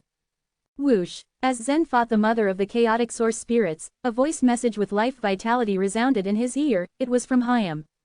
Zen, led her to the Bearing race, he suggested. The Bearing race, along with the three other major races, had exerted their strength in attacking the Oneness Sky Palace's disciples, including Milo. Almost all the disciples that remained had been attacked by these four races. In spite of the great number of disciples they eliminated, they left no evidence behind. It was the perfect opportunity to get their revenge. How could they just let it pass? That's exactly what I was thinking. In the hurricane, Zen turned around and flew straight toward the members of the Bearing race. They, along with the New Moon race, shared the same array, while the Sun Crow race and the Divine Farmer race occupied one array each. Seeing Zen heading toward them, Khalid and the rest understood his intent immediately. He wanted to take advantage of the mother of the chaotic source spirits to drive them away. You brat, how dare you? If you dare come any closer, I will kill you. Do you want to die? The members of the Bearing race and the Divine Farmer race cursed at the sight of Zen's move. Nearby, the separate Abyss people were mocking them. They were pleased to see the others' distress. In the face of the threats of the super forces, Zen's expression remained totally steady. He fell right into the array where the Bearing race stayed. Boom, boom, boom, boom. As the mother of the chaotic source spirits ran at full speed, the ground trembled under her heavy steps. She followed closely behind Zen. You brat, get out of here. Khalid's face was dark and cold, like he was entirely ready to swallow Zen up at that moment. The others of the Bearing race were also pointing fingers accusingly at Zen, cursing him. But Zen merely stood there with his hands behind his back, looking totally indifferent. Wearing a faint smile on his face, he looked at them firmly. Unfortunately for them, they had no way to fight in the array. They couldn't touch Zen. Seeing how close the mother of the chaotic source spirits was getting, Khalid called to the rest, guys, let's get out of here. Zen was deliberately leading the mother of the chaotic source spirits there. The array would definitely be trampled to pieces by her heavy steps. To keep them safe, Khalid had to dismiss his clansmen. Although the members of the Bearing race were reluctant, they had no other choice. All they could do was throw daggers at Zen with their hateful glares. After going through the light shield, all of them were blown away by the hurricane. With a spear in hand, Qartulad jumped into the air and moved out of the light shield. The moment he was exposed, the long spear light flashed in his hand and pierced the ground. Crack! A sharp beam of light shot out from the tip of his spear and penetrated the ground. Among the disciples of the bearing race under the chaotic source realm, Qartulad was the most powerful. While he was indeed proud and arrogant, he wasn't to be underestimated. The beam of light was like an extension of his very arm. The moment it rushed to the ground, it split into 2, then 4, then 8, it seemed like a split tree root that extended infinitely into the ground. In mere seconds, it had turned into thousands of beams of light fixed into the ground. These were all connected to the tip of his spear, stabilizing his foundation. Impressive, he can resist the hurricane. Still, he's not as good as Zen. Although the hurricane was truly powerful, it wasn't impossible to avoid it. Some people had special means to do so. Qartulad was extraordinary enough to have attracted everyone's attention. But Zen's unwavering presence had stolen the limelight. Completely unaffected by the hurricane, Zen proved to be more powerful than Qartulad. Boom! The mother of the chaotic source spirits took a step toward the array's light shield. But at that moment, only Zen remained in the array. Before she stomped down, Zen moved out of the area. Simultaneously, his eyes met Qartulad's before he revealed a sly smile. Qartulad's heart sank upon seeing Zen's smile. He couldn't move as he could only fix himself with his spear. What was Zen planning to do? Halfway through that thought, Zen floated and headed toward him. Dang it, Qartulad was a decisive character. The moment he withdrew his long spear, he turned over to shoot a spear light at Zen. This move was mere revenge. He was well aware that it would miss Zen and that he'd be swept away by the hurricane anyway. But once he was blown away about 20,000 feet, he once again stabbed his spear into the ground. The spear light extended infinitely into the ground and fixed himself once again. Zen didn't have any more time to mess with the guy. Once Qartulad was far away, Zen continued guiding Mother of the Chaotic Source spirits to the next array. Seeing Zen rush over, the faces of the demon women of the Sun Crow race darkened. They spread their wings and flew away along with the hurricane. Suddenly, Zen's figure stopped midair as he looked to the left. Now, only the Divine Farmer race remained in the array. The leaders of the Bearing race, the Sun Crow race, and the Divine Farmer race all twisted their faces in anger. They had curated an entire plan, even sending out the hit list in the hopes of killing Zen and Elvenia. But it was to no avail, they even suffered many losses because of Zen. Elizabeth, in particular, was staring intently at Zen as though she was ready to swallow him alive. In the array, Mount stood still. When he saw Zen fly over, he shut his eyes and steadily said, "All of you, get out." The rest of the Divine Farmer race nodded before heading out of the array. "Uncle Mount, what about me?" Maya took a seat to the side and asked. "Just help me," Mount replied. Maya's eyes glittered at that. She knew that sooner or later, Mount would be fighting Zen and the man called Evil God. Mount was a sedate man who often looked at the bigger picture. Before gaining the confidence to win, he first chose to dodge. But now, he couldn't bear it. "Okay." With a mischievous smile, Maya caressed her curly locks and raised them up. When Zen stepped out of the array with the Mother of the Chaotic Source spirits following him, Maya's curly hair extended outside the array and transformed into thin, steel needles. They shot right at the Mother of the Chaotic Source spirits. Chapter 3013, The Folded Space. The curly strands of hair were like steel needles wrapping instantaneously around the body of the Mother of the Chaotic Source spirits. Previously, Maya had used such a method to entangle her. The hair was extremely tough and unbreakable by force. The mother didn't pay any bit of attention to Maya or Mount, her sole desire was to crush Zen. "I'm done." As Maya's hair tied up the mother's body, some hair also wrapped around Mount's figure. "Let's head out." Carrying Maya on his shoulder, Mount then walked out of the light. Whoosh! In an instant, the hurricane blew the two into the air. Her hair straightened up under the force of the wind. Strong inertia pushed them to circle the mother once before rushing directly to Zen. As they approached him, a golden light flashed in Mount's eyes as a strong aura burst from his figure. UHA! A black spiral emerged above his head as he shouted. Dark Space World. As it spun, a strange gravitational force was formed from the motion. While it wasn't a particularly powerful force, the rules within it began folding the surrounding space. Any means related to space was prohibited within the chaotic source world.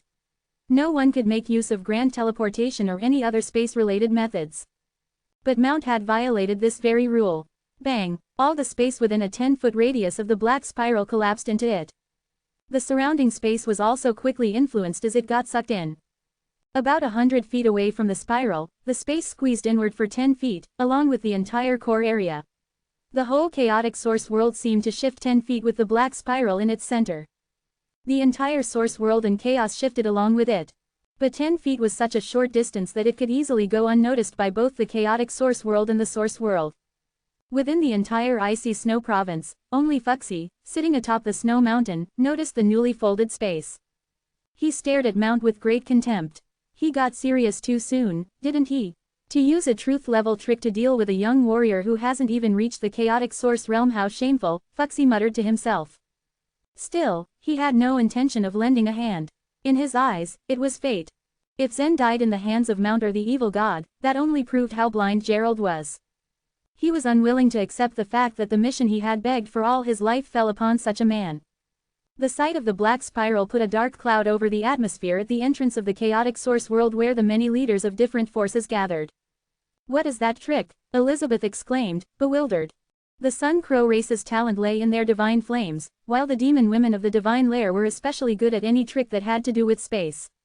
Elizabeth, for instance, had cultivated the truth of void destruction to reach the other shore, something common among the demon women.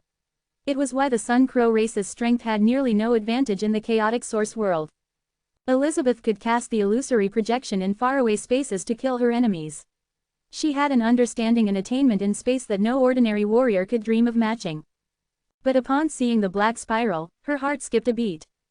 Uncharacteristically, she couldn't understand the space mystery in the trick at all. When the leader of the divine farmer race saw Mount's trick, his expression remained steady. Mount was well known as a unique existence in the divine farmer race. While he was a member of the younger generation, he held a special high status. Even the divine farmer was polite when facing him. It wasn't hard to guess just how powerful he was. "Zen, watch out!" Athamar, Winchell, and the other leaders of the Oneness Sky Palace had their eyes wide in shock. Whenever they caught Zen in a tough situation, he had always been able to deal with all sorts of tricks easily. But even Athamar couldn't comprehend Mount's move. The power hidden within it was difficult to gauge. He couldn't wrap his head around how such a young man had mastered such a trick. And so there Zen was, trapped within a 10-foot radius of the black spiral. The mother's hand entered the folded space along with Zen. Crack! Once the space folded, the part of the hand was torn into pieces. The separate abyss race, the ear mice, the disciples of the Oneness Sky Palace, and the members of the various races all exclaimed upon witnessing the scene. "Oh my goodness! How can this be? The crystals inside the mother's body haven't been exhausted. How did her hand get torn apart like that? It's impossible. This isn't natural." The crystals of the chaotic source spirits were supposed to be indestructible materials. If one wanted to destroy a warrior at the chaotic source realm, they'd have to completely exhaust the chaotic source spirits inside the warrior's body. Before that, no attack would be the least bit effective on the warrior. But the mother still seemed energetic, not tired in the least. Before the crystals were used up, the mother's body should have been indestructible. Not even a drop of blood could be drawn. But when the black spiral pulled in slightly, half of her hand was broken off. It was an intimidating sight to every being present. In one of the arrays, a dark shadow stood behind a non-human creature. Because the shadow was so close to the creature, it went unnoticed by anyone else in the array. It was none other than the evil god. His eyes narrowed as he examined the black spiral. Before that very moment, apart from Zen, no one in the chaotic source world was worth a second of his attention, not even Yan, Zen's sister. Now, his expression hardened at the sight of Mount's move. But that lasted only a moment before his serious eyes were replaced by a look of interest like he had just locked onto his next prey. Swish, swish, swish. It took a mere moment for the black spiral to fold the space. It only spun for a few seconds until it disappeared. The black spiral, half of the mother's hand, and Zen had all disappeared without a trace, as though they had never existed. "Aou, woo," the mother of chaotic source spirits roared, covering the half of her hand that remained on her body. Never did she think anyone could ever hurt her. In her pain, she shifted her anger toward Mount and Maya. "Retreat," Mount spat out harshly. The hair on Maya's head faintly glowed. Still tied to the body of the mother of the chaotic source spirits, it began extending rapidly. From afar, it looked as though the mother of the chaotic source spirits was flying a kite, with Maya's hair serving as the kite's thread. The two people on the other end of it flew higher and higher in the wind. Chapter 3014, Deletion. The strong hurricane beat against Mount and Maya harshly, but they continued to fly high. The mother of the chaotic source spirits attempted to pull the two down, but every time she pulled Maya's hair, her hair grew even longer. Therefore, it was impossible for the mother to exert any more strength, and naturally she couldn't pull the two down. Who? Uncle Mount, is that guy dead? Maya asked curiously in the hurricane. Theoretically, he is dead, Mount answered flatly. Maya was a bit confused. Theoretically, what do you mean? When that part of the space was folded, I exiled him, Mount replied. Maya pursed her lips and asked again, it's not difficult to exile someone in the space, and such a method is not fatal, right? Can you kill him?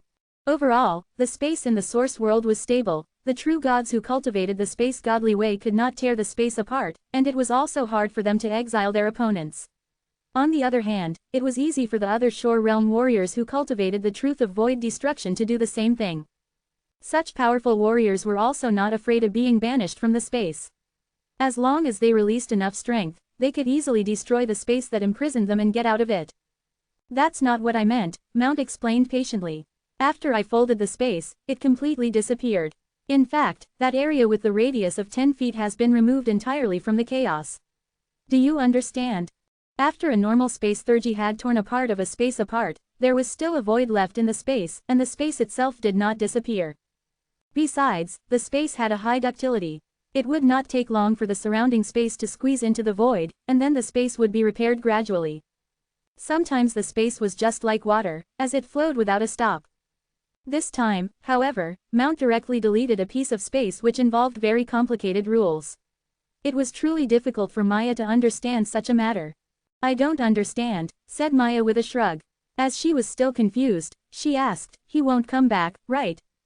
It's hard to say, Mount responded. Once again, Maya was speechless in confusion. Of course, she knew how powerful Mount was. He could kill any opponent in one attack. The moment Mount chose to launch an attack in the array, Maya knew that Zen was doomed. Although it looked like that was the case, Mount still said that he wasn't so sure of it. Thus, his words made Maya feel a little puzzled. He is not an ordinary person, said Mount. Of course I know that, Maya thought to herself. Generally, Mount didn't need to attack those ordinary people in person because it was easy to deal with them, who were like qartulad. He used the falling star palm, Mount continued to explain. It's a theurgy of the truth level. Although it's very weak, it's genuine. Zen is the inheritor recognized by Gerald. Who is Gerald? Maya blinked. A chaos ancient god, Mount replied. Maya's eyebrows shot up in surprise upon hearing those words. It's not easy to kill such a person, Mount stated. He was positively confident in his abilities. In theory, Zen had already disappeared, but he still refused to tell the others that he had died. Meanwhile, the disciples from the Oneness Sky Palace looked very anxious. What happened to Zen? I can't even sense his soul mark. Elvinia said with a frown. Perhaps they exiled Zen through the space theurgy, Dorothy guessed.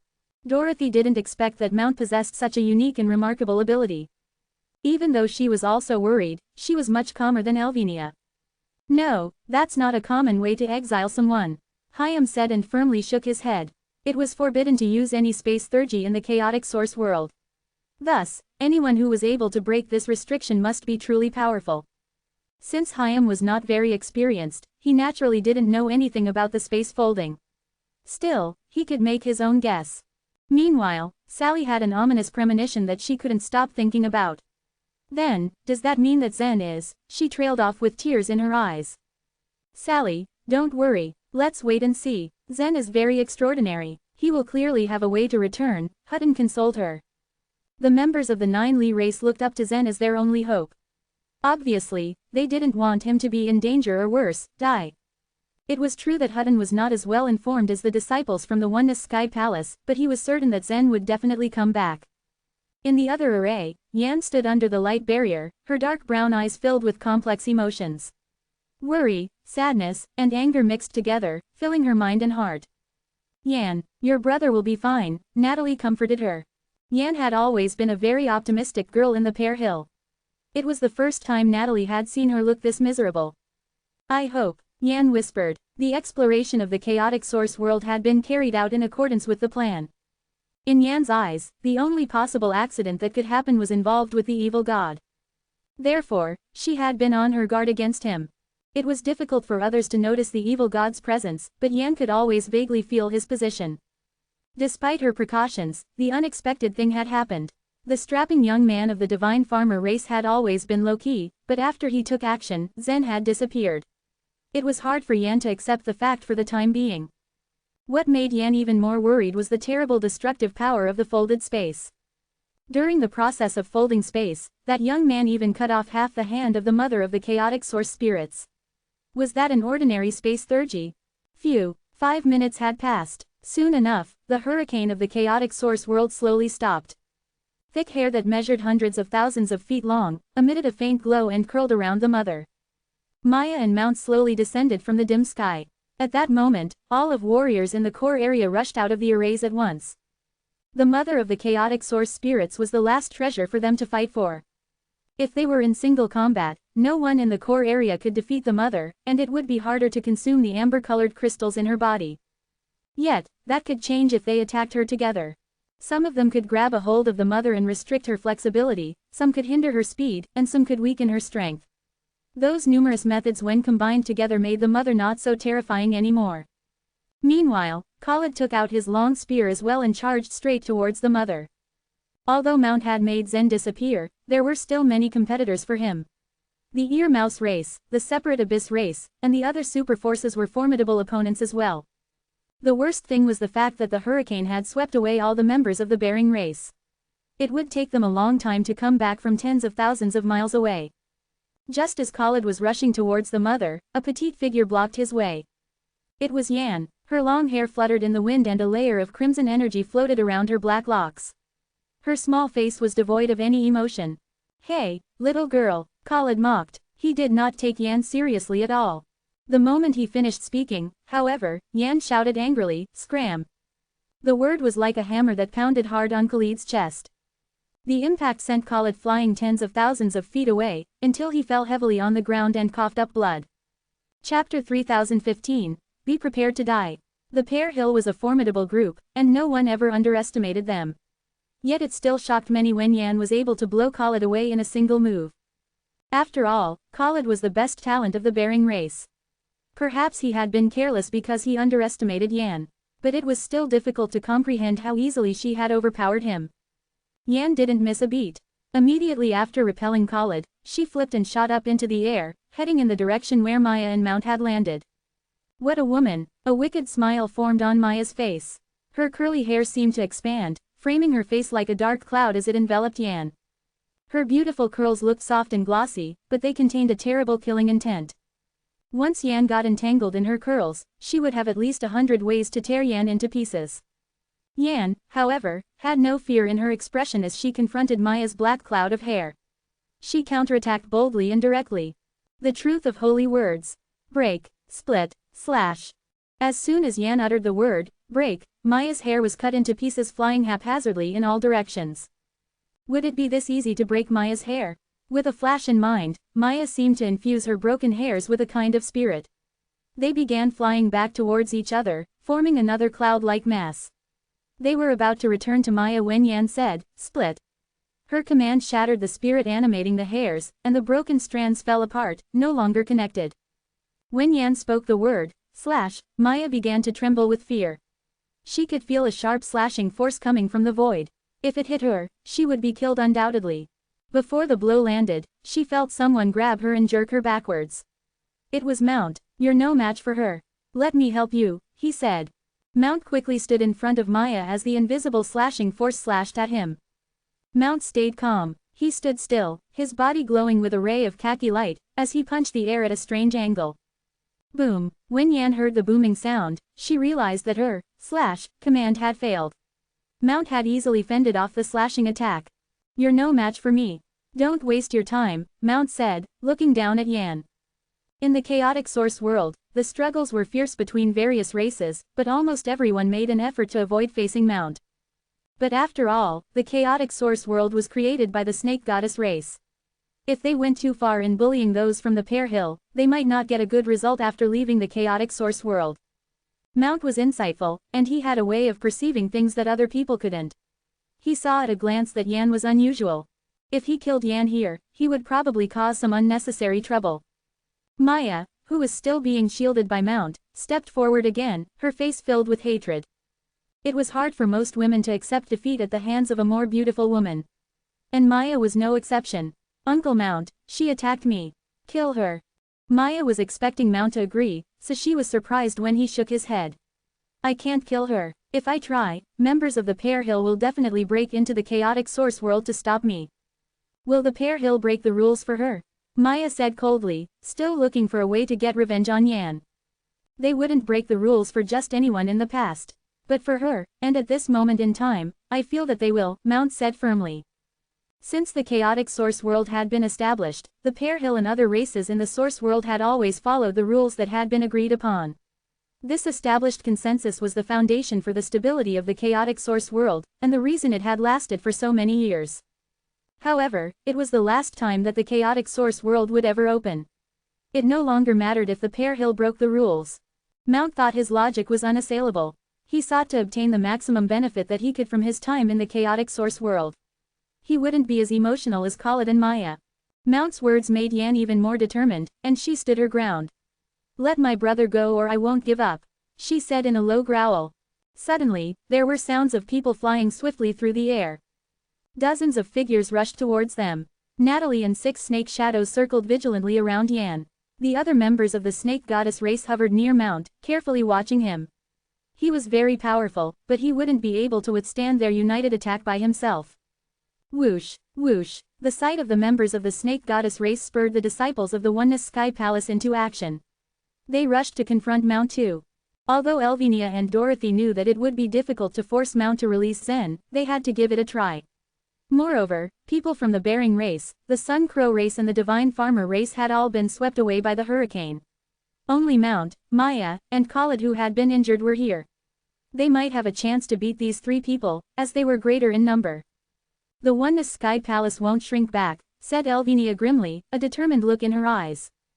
As they squared off against each other, the atmosphere grew thick with tension. Below, the Separate Abyss race and the Earmouse race were leading the other races in an attack against the mother of the chaotic source spirits. The Separate Abyss race was the happiest with this situation. The Oneness Sky Palace, the Pear Hill, the Bearing race, the Sun Crow race, and the Divine Farmer race were all competing for the chaotic source spirits. But because of Zen, before they could even try to get to the crystals, they had to fight each other first. The Separate Abyss race were quick to take the opportunity to kill the mother of the chaotic source spirits. If they succeeded, they would be the greatest beneficiaries of the ongoing conflict. In fact, the ear mice were also very concerned about Zen. However, they and Zen were merely taking advantage of each other, so they did not feel that this was a battle they needed to be involved in. The evil god stood in the shadow of a huge crater on the ground. Are they going to fight? Interesting. The evil god couldn't contain his excitement, and his desire to join the fray was evident on his gleeful face. His own instincts told him that Mount was overwhelmingly powerful. He thought not even the combined forces of the Oneness Sky Palace and the Pear Hill could defeat this man. The evil god was not sure how he himself would fare against Mount. But he had been hiding in the dark for a long period of time. If he seized this opportunity, he might have a chance. Mount looked around at the assembled warriors. He shook his head and said to Yan, "It's not that I don't want to let him go. It's just that, well, he has completely disappeared." Yan heard only his refusal. "So you won't release Zen?" she asked, squinting. A ray of dangerous light shone from her eyes. Mount pressed his lips together. "As I said, I can't release him because he's gone.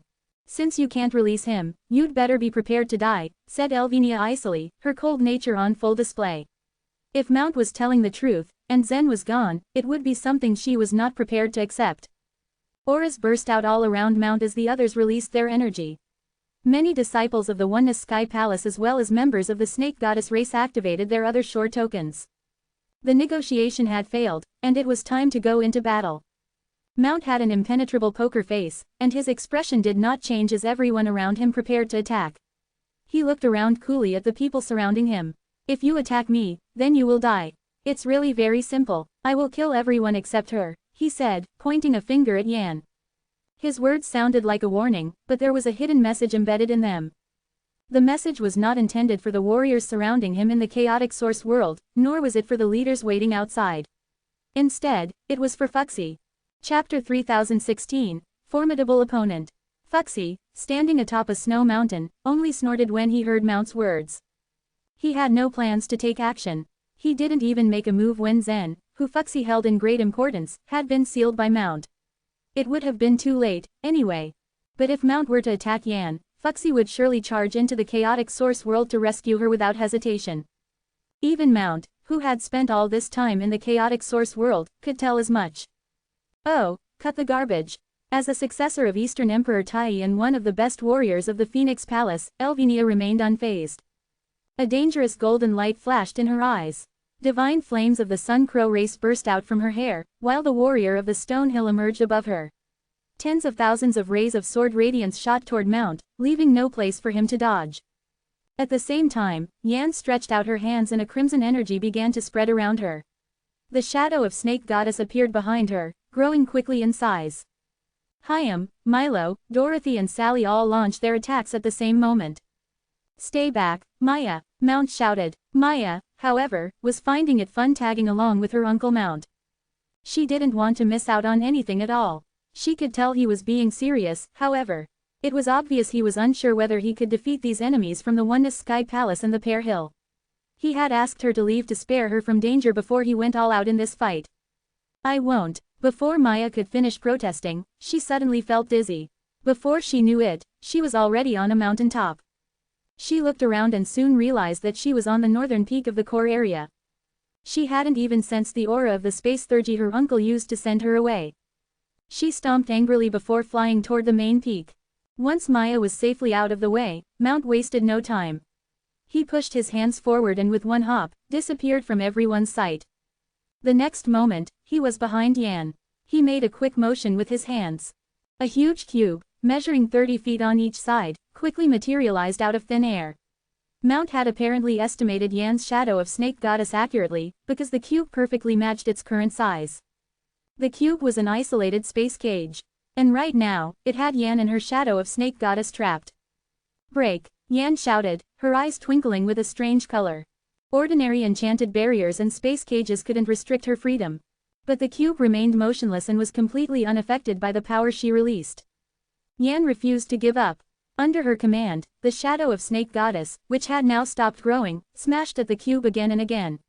These efforts were futile, however. None of the attacks managed to damage the space cage. After trapping Yan successfully, Mount turned to his other enemies with a smug smile. "You insisted on fighting me, so I decided not to disappoint you." His clothes suddenly began to quiver. Then they ripped apart, revealing his bronzed torso. 6 origin phantoms. With a loud shout, 2 figures suddenly charged toward Mount. This turned out to be Dorothy and her clone. Dorothy had analyzed the situation more rationally than Elvenia had. She knew there was no deep feud between Zen and Mount. Mount might return Zen to them if they could just negotiate. Of course, Mount already said he wouldn't do that. But Dorothy didn't fully believe him. She decided to get him under control first. As Dorothy and her clone brushed past each other on the path, they both split up further, creating 2 more clones. Then this new duo created another pair of clones. Now 6 figures, including Dorothy herself, circled Mount at an incredible speed, forming a mysterious pattern in their path. With Dorothy's current strength, it was rather difficult for her to use this skill. It would cause her harm to forcibly perform this skill. If her grandmother were there, she would have stopped her from doing this. Mount stood motionless as he was surrounded by the phantoms. Then he suddenly stretched out his hand. With a snap, he deftly caught one of the clones. The others quickly moved into action, raising their swords and slashing at Mount. But none hit the target. In a flash, Mount was outside the circle. He pinched the neck of the clone he caught, easily breaking it. Buzz! The clone dissipated like melting ice and quickly turned into a flower. It was Dorothy's other shore token, the twin blossoms. The other 5 phantoms promptly merged together until only the real Dorothy was left. Dorothy's face turned pale. The destruction of the clone caused considerable damage to her as well. If Mount had caught her real body, she would have been killed. As she stood there paralyzed by fear, Mount threatened her in a steady voice, "I will crush your real neck next time." Whoosh, swoosh. Now it was Hyam and Milo attacking Mount, coming in from his left and right, respectively.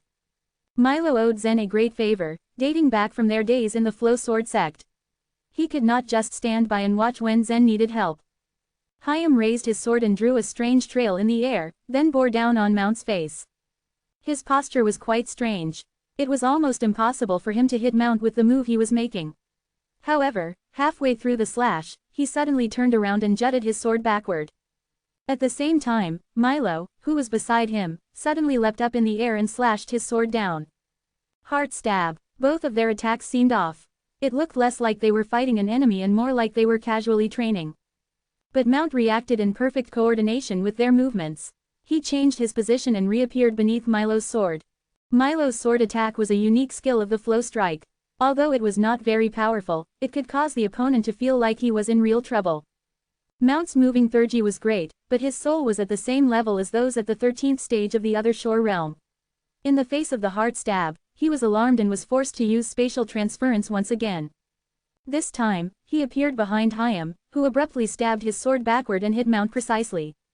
Click. Unexpectedly, the stab was so weak it could not even pierce Mount's skin. But after landing the hit, Hyam retreated quickly but calmly, distancing himself from Mount. Milo followed suit and fell back. It was known that all space theurgies were rendered useless in the chaotic source world, but Mount was able to violate this rule. Knowing this, Hyam and Milo estimated that even if all of them took Mount on at the same time, there was a chance they still wouldn't be able to defeat him. This was why they had not been in a hurry to attack. As it turned out, while Dorothy and Elvinia had been fighting Mount, Hyam and Milo were trying to come up with a solution. Chapter 3017, The Gold Abacus. Hyam had told Milo that there was only one way to defeat Mount, and that was to stab the latter with his sword. However, it was extremely difficult to do so since Mount constantly performed the grand teleportation technique. Despite that, Milo immediately decided that he would handle this matter. After all, no one else had a better understanding of the flow strike than Milo did. The very second he launched the attack against Mount, he quickly entered the flow state and was always on guard for Mount's possible attacks. Yet, such a prediction was not completely accurate. After all, Milo was not Mount himself, so he could not know what his opponent was thinking. Still, it could bring guidance to him and pressure to the opponent's thoughts. Hyam launched an attack before Milo did, then Hyam attacked Mount again. Milo's prediction changed 3 times before he directed Hyam to stab Mount in the chest. But Milo was disappointed at the power of his attack. If it was Milo who had stabbed Mount, Mount's skin would have been cut, even if the sword had not pierced his body. On the contrary, Hyam's strike was just like a tickle. In addition, his proud expression confused Milo. "What are you happy about? Is your sword poisoned? He didn't even bleed, so even if there is poison in your sword, it is useless, isn't it?" Milo berated. In turn, Hyam simply pointed to Mount in the distance and said, "Look." A speck of golden light appeared beside Mount, which soon turned into a gold abacus. "What is that?" Milo asked in bewilderment. There were millions of mortals, but the immortal-like disciples of the Oneness Sky Palace weren't one of them. It was normal that Milo had not seen abacuses before. "It's just an abacus," answered Hyam with a quick glance at Milo, and thought that the latter was a little ignorant. "An abacus. What does it do?" Milo asked. He was still confused. It wasn't only him, however. The disciples of the Oneness Sky Palace, and the members of the snake goddess race who surrounded Mount, all stared at the shiny object with perplexed looks. Even Mount was observing the small thing. Then, he stretched out one of his fingers and flicked the gold abacus. Clap. That small, random flick's power was extremely terrifying. The gold abacus immediately turned into gold powder, and dissipated in front of him. Suddenly, the powder turned into a new abacus in the blink of an eye. "It's indestructible." Mount's eyebrows shot up in surprise. He pointed at it and asked, "What's this?" He knew nearly everything, but even he could not see through where the abacus had originated, which indicated how precious it was. Meanwhile, Hyam remained vigilant but silent while Milo, who stood not far from him, seemed rather nervous. "Answer me," Mount commanded. As Hyam stayed quiet, Mount's body quivered slightly, and then disappeared. "Hyam, watch your back," Milo shouted. Hyam heard the warning and he immediately rushed forward. Then, Mount strangely popped out from his back. A thick yellow light flashed across his body while he punched his way out. It was clear that Mount had restrained the power of his punch by a lot, but everyone was sure that it was far greater than 1,000 divine megatons of force. But because Milo had warned Hyam in time, he was able to avoid the punch. Mount silently glanced at Milo. Hyam had caught where he was in 2 rounds, and he thought that it was because of Milo. Milo could capture a person's subconscious reaction and strategy by relying on his flow state. However, when Mount began to be alert and didn't follow the subconscious reaction, the flow state naturally didn't work. Just as Mount's body was about to disappear in a flash again, Milo warned Hyam once more and yelled, "Hyam! Mind your top!" Without hesitation, Hyam pressed his body down vertically, but Mount, who had slowly disappeared, did not use the grand teleportation technique. Instead, he turned into a sharp arrow that shot towards Hyam.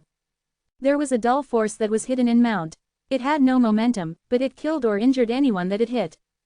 Hyam's pupils suddenly dilated. At the same time, he struck the sword with almost all his strength, and then twisted his body to retreat.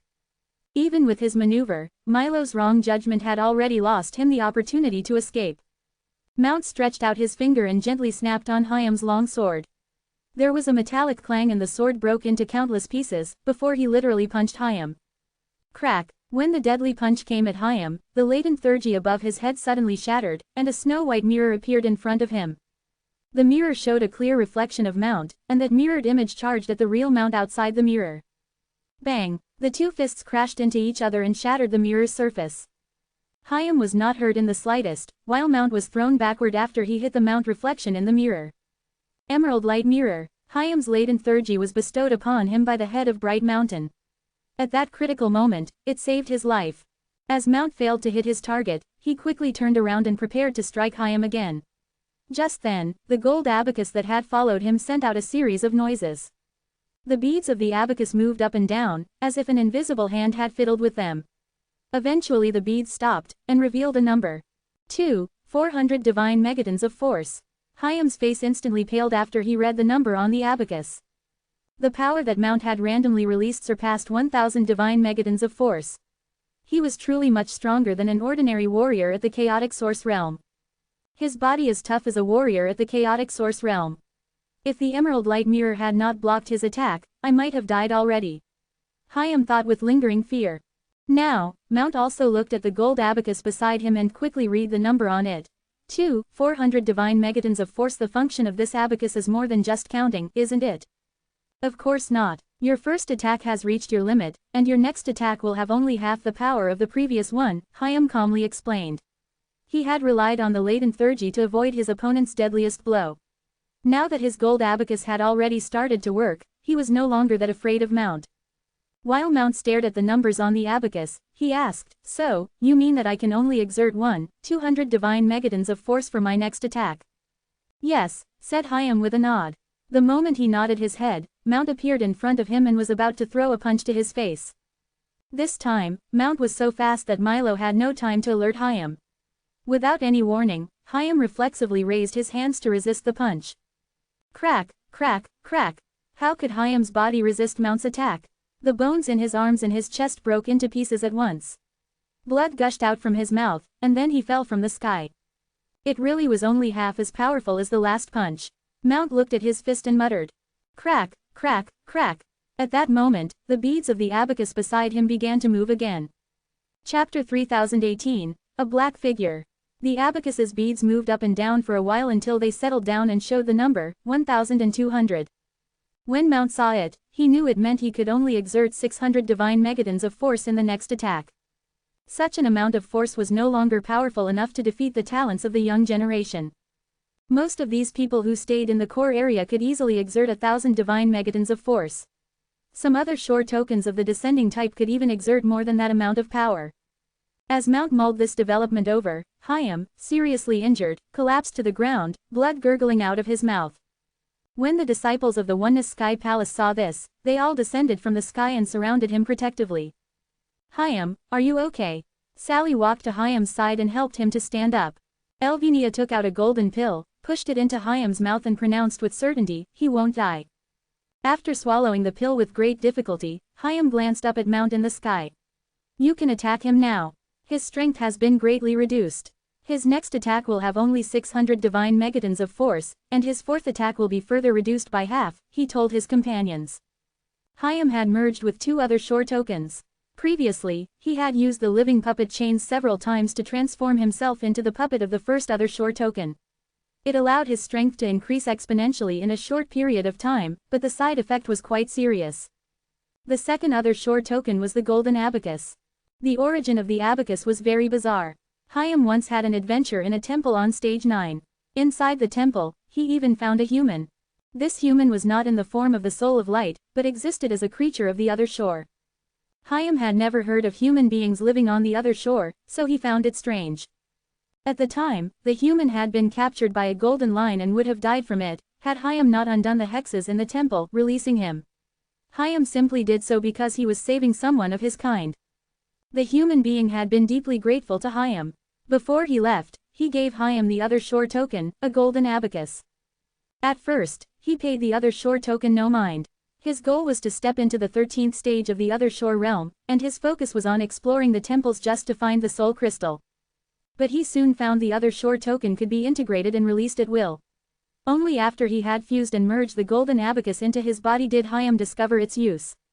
The abacus didn't give Hayam strength, but it affected his enemy.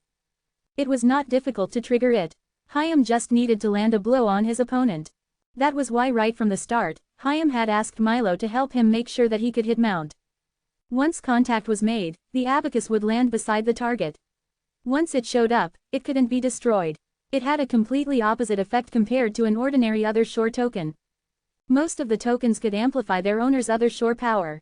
The golden abacus, however, determined the enemy's strength. The power of the blow from Mount reached more than 2,000 divine megatons and would have been fatal were it not blocked by Hayam's latent theurgy.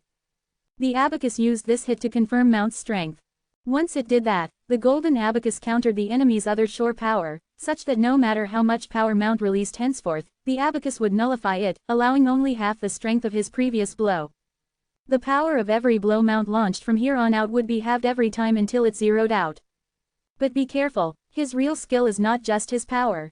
Hayam warned, finding it difficult to speak with his injuries. Dorothy nodded, comprehending instantly. The power of Mount was secondary. The key point was that he could use the space theurgy at will, which was a great advantage. I will take you to the array, Sally said as she picked up Hayam. Although the array couldn't block the attack of the mother of the chaotic source spirits, the mother was entangled by the people from the separate abyss race, so the threat shouldn't be too great. Mount still hovered in the air. He was lost in thought as he looked at the gold abacus by his side. This unique other shore token was unexpectedly effective. He could feel an odd whirlpool in his inner world.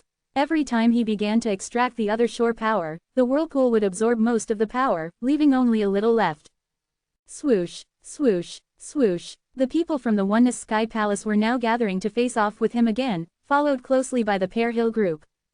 Hayam risked his life to pave the way for them. They would not waste this chance. I will give you another chance. If you release Zen, we will let bygones be bygones, Elvinia called out, glaring daggers at Mount. Mount just continued to quietly ponder how to extricate himself from his current predicament. Elvinia grew impatient. When Mount didn't respond, she raised her warrior of the stone hill above her head and slashed at him. As soon as Elvinia began to attack, so did Dorothy and the other disciples of the Oneness Sky Palace. The 6 snake shadows from the snake goddess race and Natalie also burst out their other shore power. As the sword radiance from all the said people was about to hit Mount, his body turned blurry as he once again teleported away. But when he emerged in another spot, Milo was already waiting there and lunged at Mount. Mount only gave Milo a sheepish smile. He didn't like it when others were able to read his mind. He was getting tired of Milo's tricks. He teleported again, appearing behind Milo and bearing down a blow on the back of his neck. 600 divine megatons of force could still be fatal if it hit vital parts. But Milo was a peerless genius in the flow sword sect. He reflexively jabbed his sword backward to block Mount's attack. Bang! Milo did not have Zen's extraordinary build, so the effect of countering 600 divine megatons of force was expected. Milo fell to the ground like lead with a loud thud. Fortunately, he was still able to block the strike with his long sword at the last minute. Otherwise, it really would have been fatal. After that first strike, the gold abacus beside Mount started rattling again. This time, the number it showed was down to 600. Whoosh, whoosh, whoosh. The 6 snake shadows formed a huge and mysterious array as they launched themselves at Mount. Mount flickered out of his original spot again before his fist landed on a member of the snake goddess race, knocking her away. The golden abacus jostled again and reduced the number it showed to 300. As Mount continued on his attacks, the other shore power he could release was getting weaker and weaker. 150, 75, 32, 16, 8. When his force was reduced to 8 divine megatons, his attack no longer posed any threat. Even the weakest disciples in the Oneness Sky Palace were now much stronger than him. Even so, there was no sign of panic on the face of Mount. Just as Hyam had said, the most important thing Mount relied on was his space theurgy, which was a bloodline theurgy. The golden abacus couldn't deal with his bloodline theurgy at all. But Mount was still trying to find out the limits of the abacus. He knew the abacus couldn't possibly be without any limitations. As Mount made his way through the disciples of the Oneness Sky Palace and the members of the Snake Goddess race, a black figure suddenly appeared behind him. The figure burst out in strange laughter. Chapter 3019, The Change of the World. Not only did Mount have a remarkable space theurgy, but also had enough strength to make the evil god fear him. However, the evil god did not hesitate. In fact, the more threatening something was, the more he wanted to go for it. Originally, he wanted to give Zen the fatal blow while waiting in the shadows. But at this point, he had no idea where Zen was sent away. Luckily, Mount had the special space ability, which made him a fine target. If the evil god could somehow obtain a similar mystical space theurgy, he would be powerful beyond imagination. As Mount's power was restrained by Hyam's abacus, the evil god saw this as the perfect opportunity. Cautiously, he snuck around behind a disciple of the Oneness Sky Palace, which allowed him to appear right behind Mount after he used teleportation. Accompanied by a heinous laugh, a ray of black light shone in the evil god's eyes. Splash! Just like that, the black light in his eyes began to extend, forming slender four-legged snakes. The creatures began to twist and intertwine themselves around Mount, keeping him captive. Mount showed no panic, but his face did express a sense of irritation. He tried to wave his arms around, flailing them just to get rid of the snakes. But they were strong and securely wrapped around him, so there was nothing he could do. It came to a point where his other shore power had come close to none. His physical strength only reached dozens of divine megatons, making it nearly impossible to break free from the snakes. Buzz. After thinking hard, he realized he could not use power in this situation. He had to come up with another means of escape. Within seconds, Mount's figure began to slowly disappear, as he used the grand teleportation technique to escape. But he failed as the snakes had a unique energy attribute. They had the ability to attach themselves so firmly onto his body that he couldn't even move into the space. "You can't escape," the evil god chuckled, enjoying as he watched Mount struggle. Though the evil god taunted, Mount paid no attention to him. Suddenly, a cube began to emerge from the pupil of his eye, growing until it enveloped him, the snakes and the evil god into a dimension. Buzz. Mount was able to move away now, but he took the evil god with him. The next moment, both of them were up in the air at 10,000 feet, descending rapidly. The evil god did not have time to process what was happening. Just now, he successfully captured Mount, but at this moment, he was being dragged down by Mount. Even after he had escaped, Mount still couldn't make use of the other shore power. His weight and physical strength were no match for the evil god's power. The evil god tugged the snakes, and he stopped midair. As the evil god was able to hover, Mount saw this as an opportunity and he created enough space and moved them again. Just after that, evil god saw a foot making its way towards him. It was the foot of no other than the mother of the chaotic source spirits. Meanwhile, members of the separate abyss race, the ear mouse race and the other races were battling with the mother of the chaotic source spirits, so they were all very surprised when they saw Mount and the evil god suddenly appear. The evil god was disappointed that he didn't see this coming. It never occurred to him that Mount would use the mother to his own advantage. So naturally, the sight of the huge foot took the evil god by surprise. And even though the mother moved slowly, her strength was notably destructive. Even the light shields of the arrays got crushed just with her stomp. As terrifying as the mother could be, even the evil god couldn't resist her. Phew, the evil god wasted no time and dragged Mount away. Bang! In an instant, the mother landed on the ground, creating a gaping crater on the surface. But as soon as the evil god was able to drag Mount away from the foot, the space before him shook and changed. He and Mount ended up appearing under the other foot of the mother. At first, the mother of the chaotic source spirits had grown irritable. But upon seeing the evil god and Mount moving around her feet, she did not hesitate to crush them. She trod down with her giant foot, aiming for the two warriors beneath her. Bang! The evil god moved away quickly, dragging Mount with him. "Do you want to die with me?" he asked. Mount looked at him unafraid, and answered calmly, "If I wanted that, I would have used the grand teleportation technique right when the mother of chaotic source spirits trampled down." If Mount teleported them when the foot of the mother of chaotic source spirits was only a few feet above the ground, the two of them would be crushed into pieces. No matter how fast the evil god moved, there was no escaping the mother. This is just a warning, Mount said. Let go of me now, or I swear we will die together. Mount would not die and did not give too much value on his own life, but the evil god would die. In the face of death, he remained unperturbed and did his best to get himself out of this predicament. And even though the evil god was extremely arrogant, he feared death just like everyone else. The last thing he wanted to do was getting dragged by Mount to their tragic deaths. The next moment he would definitely let go of Mount to avoid being dragged to death. This was the judgment of Mount.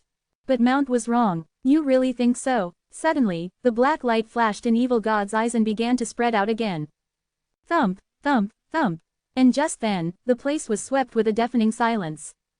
Everyone heard their own heartbeat. As the color of the surroundings began to change, the black smog became white and yellow rocks became dark blue. The skin that was snow white began to darken, while the dim sky began to shine the blazing white light. What happened? What's going on? Run away right now. Don't be distracted. People were panicking, wondering what in the world was going on. One of the members of the separate abyss race grew so distracted that he was crushed by the mother of the chaotic source spirits. As Mount noticed the altering atmosphere, his pupils shrunk and his expression changed. A world has descended. Which civilization gave it to you? He turned towards the evil god, who narrowed his eyes at the question. You really have a sharp eye, don't you? The evil god smirked. You can even see that a civilization is behind me. In fact, there were still many civilizations remaining on the other shore. At this point, every ruling civilization had come to an agreement. Only the chosen spokesperson of the civilization had the ability to descend a world. And the rules in this kind of world would be redefined. However, some civilizations were stronger than others. This meant that some worlds that descended were also stronger than others. For example, the blood-red world brought by the Bright Mountains leader was not powerful, because the civilization behind him could not be considered a ruling one.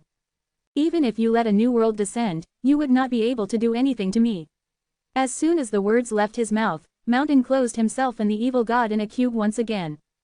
This time, he made sure to use the space theurgy accurately, moving towards the edge of the foot of the mother. He hovered the evil god right under the foot, threatening him with a sudden death. Should the foot step on the cube, the evil god would not be able to dodge it.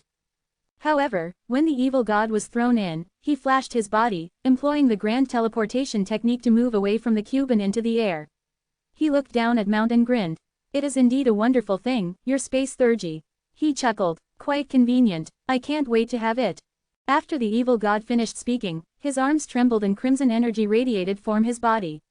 It formed an outline, a huge figure of energy, which was the shadow of Snake Goddess. Chapter 3020. Copying all the bloodline theurgies. The shadow of Snake Goddess was a unique bloodline theurgy of the Snake Goddess race. Most of the members had the capability of exerting this theurgy, but the power levels varied depending on the purity of their blood. The purer the blood, the more powerful the skill.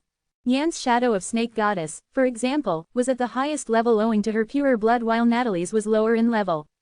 So when the evil god used the shadow of Snake Goddess, it immediately attracted everybody's attention. That can't be. Is that the shadow of Snake Goddess? That's our unique bloodline theurgy. How is he able to use it? He's not one of our kind. What kind of ability is this? Yan could only stare at the evil god, not quite comprehending what was currently happening. While everyone was still in a state of shock, the evil god's body began to change again. Everyone watched as his body trembled and his bones morphed into something else. 2 heads sprouted out of his shoulders while 4 arms grew on his back. 3 heads and 6 arms. Is that the bloodline theurgy of the 9 Li race? What's going on here? Sally's face paled when she witnessed the 3 heads and the 6 arms of the evil god. How did he do that? He's not a member of the 9 Li race, she murmured in disbelief. He seems to have the ability to acquire other people's bloodline theurgy, Hyam told her, having figured it out a little bit. I think he got this ability after making this strange world descend. Since the evil god copied Mount's skill and also used the grand teleportation, that means Mount could freely ignore the spatial restrictions of the chaotic source world because of his bloodline theurgy. Hyam's explanations made sense and Sally couldn't help but be impressed with how observant he had been. However, he was also clever enough to figure out another secret. If he was able to have 3 heads and 6 arms, then that means there are members of the 9 Li race with us in this space, Hyam continued. Sally couldn't help but frown at Hyam's words. Since he was able to see it, those outside the chaotic source world might also come up with this conclusion. There was no way to hide their identity as members of the Nine Li race anymore. As the evil god finished his transformation, the 6 fists he had clenched tightly and let out a burst of golden light. This blinding light enveloped him and began to change his body once more. Those from the separate abyss race were busy avoiding the attacks from the mother of the chaotic source spirits. However, the golden light that suddenly bathed the evil god's body made them all stop. Surprise and bewilderment showed on their faces. Golden metal transformation, that's the supreme bloodline theurgy of our separate abyss race. Hamza was the only one in the team who was able to apply this theurgy. How in the world did this guy get it? The separate abyss race's bloodline theurgy was special. It was divided into 3 stages, each with totally different powers. Activating this power transformed the body and made one's flesh and bone much stronger. The members of the separate abyss race managed to bring out 1,000 divine megatons of power by simply relying on this bloodline theurgy alone. The first stage of this bloodline theurgy was the purple metal transformation, followed by the melting metal transformation, and ended with the peak golden metal transformation. Only a handful of people reached the 3rd stage since the flesh and blood suitable for utilizing this skill belonged to the noblest lineage in the separate abyss race. Hamza was the only one in the team that was qualified to use it. So how in the world did the evil god, a warrior obviously not from their race, use it? As the evil god continued to activate more bloodline theurgies, Mount's face became grimmer and grimmer. Never in his life did he ever expect that he would face such a powerful warrior. The evil god truly represented a strong ruling civilization on the other shore. The golden abacus floated beside him and the number it displayed was very small, 1/3000th of a divine megaton. There was no way to fight with such little other shore power. This is going to be troublesome, Mount murmured to himself. He had previously found out that Zen was incredibly hard to deal with. Having found himself faced against a strong opponent, Mount could only delete Zen and the space he was in. In the entire chaotic source world, Zen had been the most threatening creature of all. To his surprise and abject horror, the moment Zen was sent away, an even more troublesome guy appeared. Mount could only look on as the bloodline theurgies continued to express themselves onto the evil god's body, making his aura grow stronger and stronger. Some of the bloodline theurgies he exhibited enhanced the body while others gave him strength, speed, and even more powerful abilities. As the bloodline theurgies merged within him, the evil god got one step closer to full invincibility. Ha ha ha, an emperor's aura began to emanate from the evil god. Even the mother of the chaotic source spirits had to stop and maintain a distance from him. Meanwhile, the atmosphere outside the chaotic source world remained tense. Leaders of various races sported identical grim expressions on their faces. While they were competing for the chaotic source spirits, the evil god suddenly appeared and began exhibiting such horrifying abilities. They were envious of him, but also felt deeply concerned about the members of their races. I hope he can restrain himself, a leader of the bearing race muttered. Wait, Elizabeth spoke, suddenly having thought of something. The leader of the divine farmer race gave her a look. This guy is able to borrow everyone's bloodline theurgy, so does that mean there are members of the Nine Li race in the world he created? Those 3 heads and 6 arms are definitely from the Nine Li race's bloodline theurgy. Elizabeth commented seriously. Several other leaders nodded in agreement, finding her observation valid. The complexities of this current situation made them almost miss such an important detail. It is my honor to obtain so many bloodline theurgies. It's unfortunate that they're only temporary. So disappointing, the evil god shook his head regretfully. Therefore, I will let you all sleep forever in this world so that I can have these bloodline theurgies forever. He let out a roaring laugh before disappearing from where he stood. When he disappeared, Mount also vanished in his spot, making the evil god miss his target. The two continued to dodge each other's attacks, disappearing and reappearing here and there as their fight continued. Truth be told, Mount did most of the dodging. The evil god was so good at throwing his offensive attacks that Mount had no time to throw one of his own. Such power, I don't think he'll ever be suppressed by anyone at this point, not even Zen. Hyam murmured. The evil god had made himself clear. Whatever unique bloodline theurgy it was, the evil god could copy it so long as anyone with that theurgy was in this world. However, if the owner of the theurgy was killed, then it would become his permanently. Having obtained the acute sensibility of the ear mouse race, the evil god even foresaw Mount's planned moves and attacks.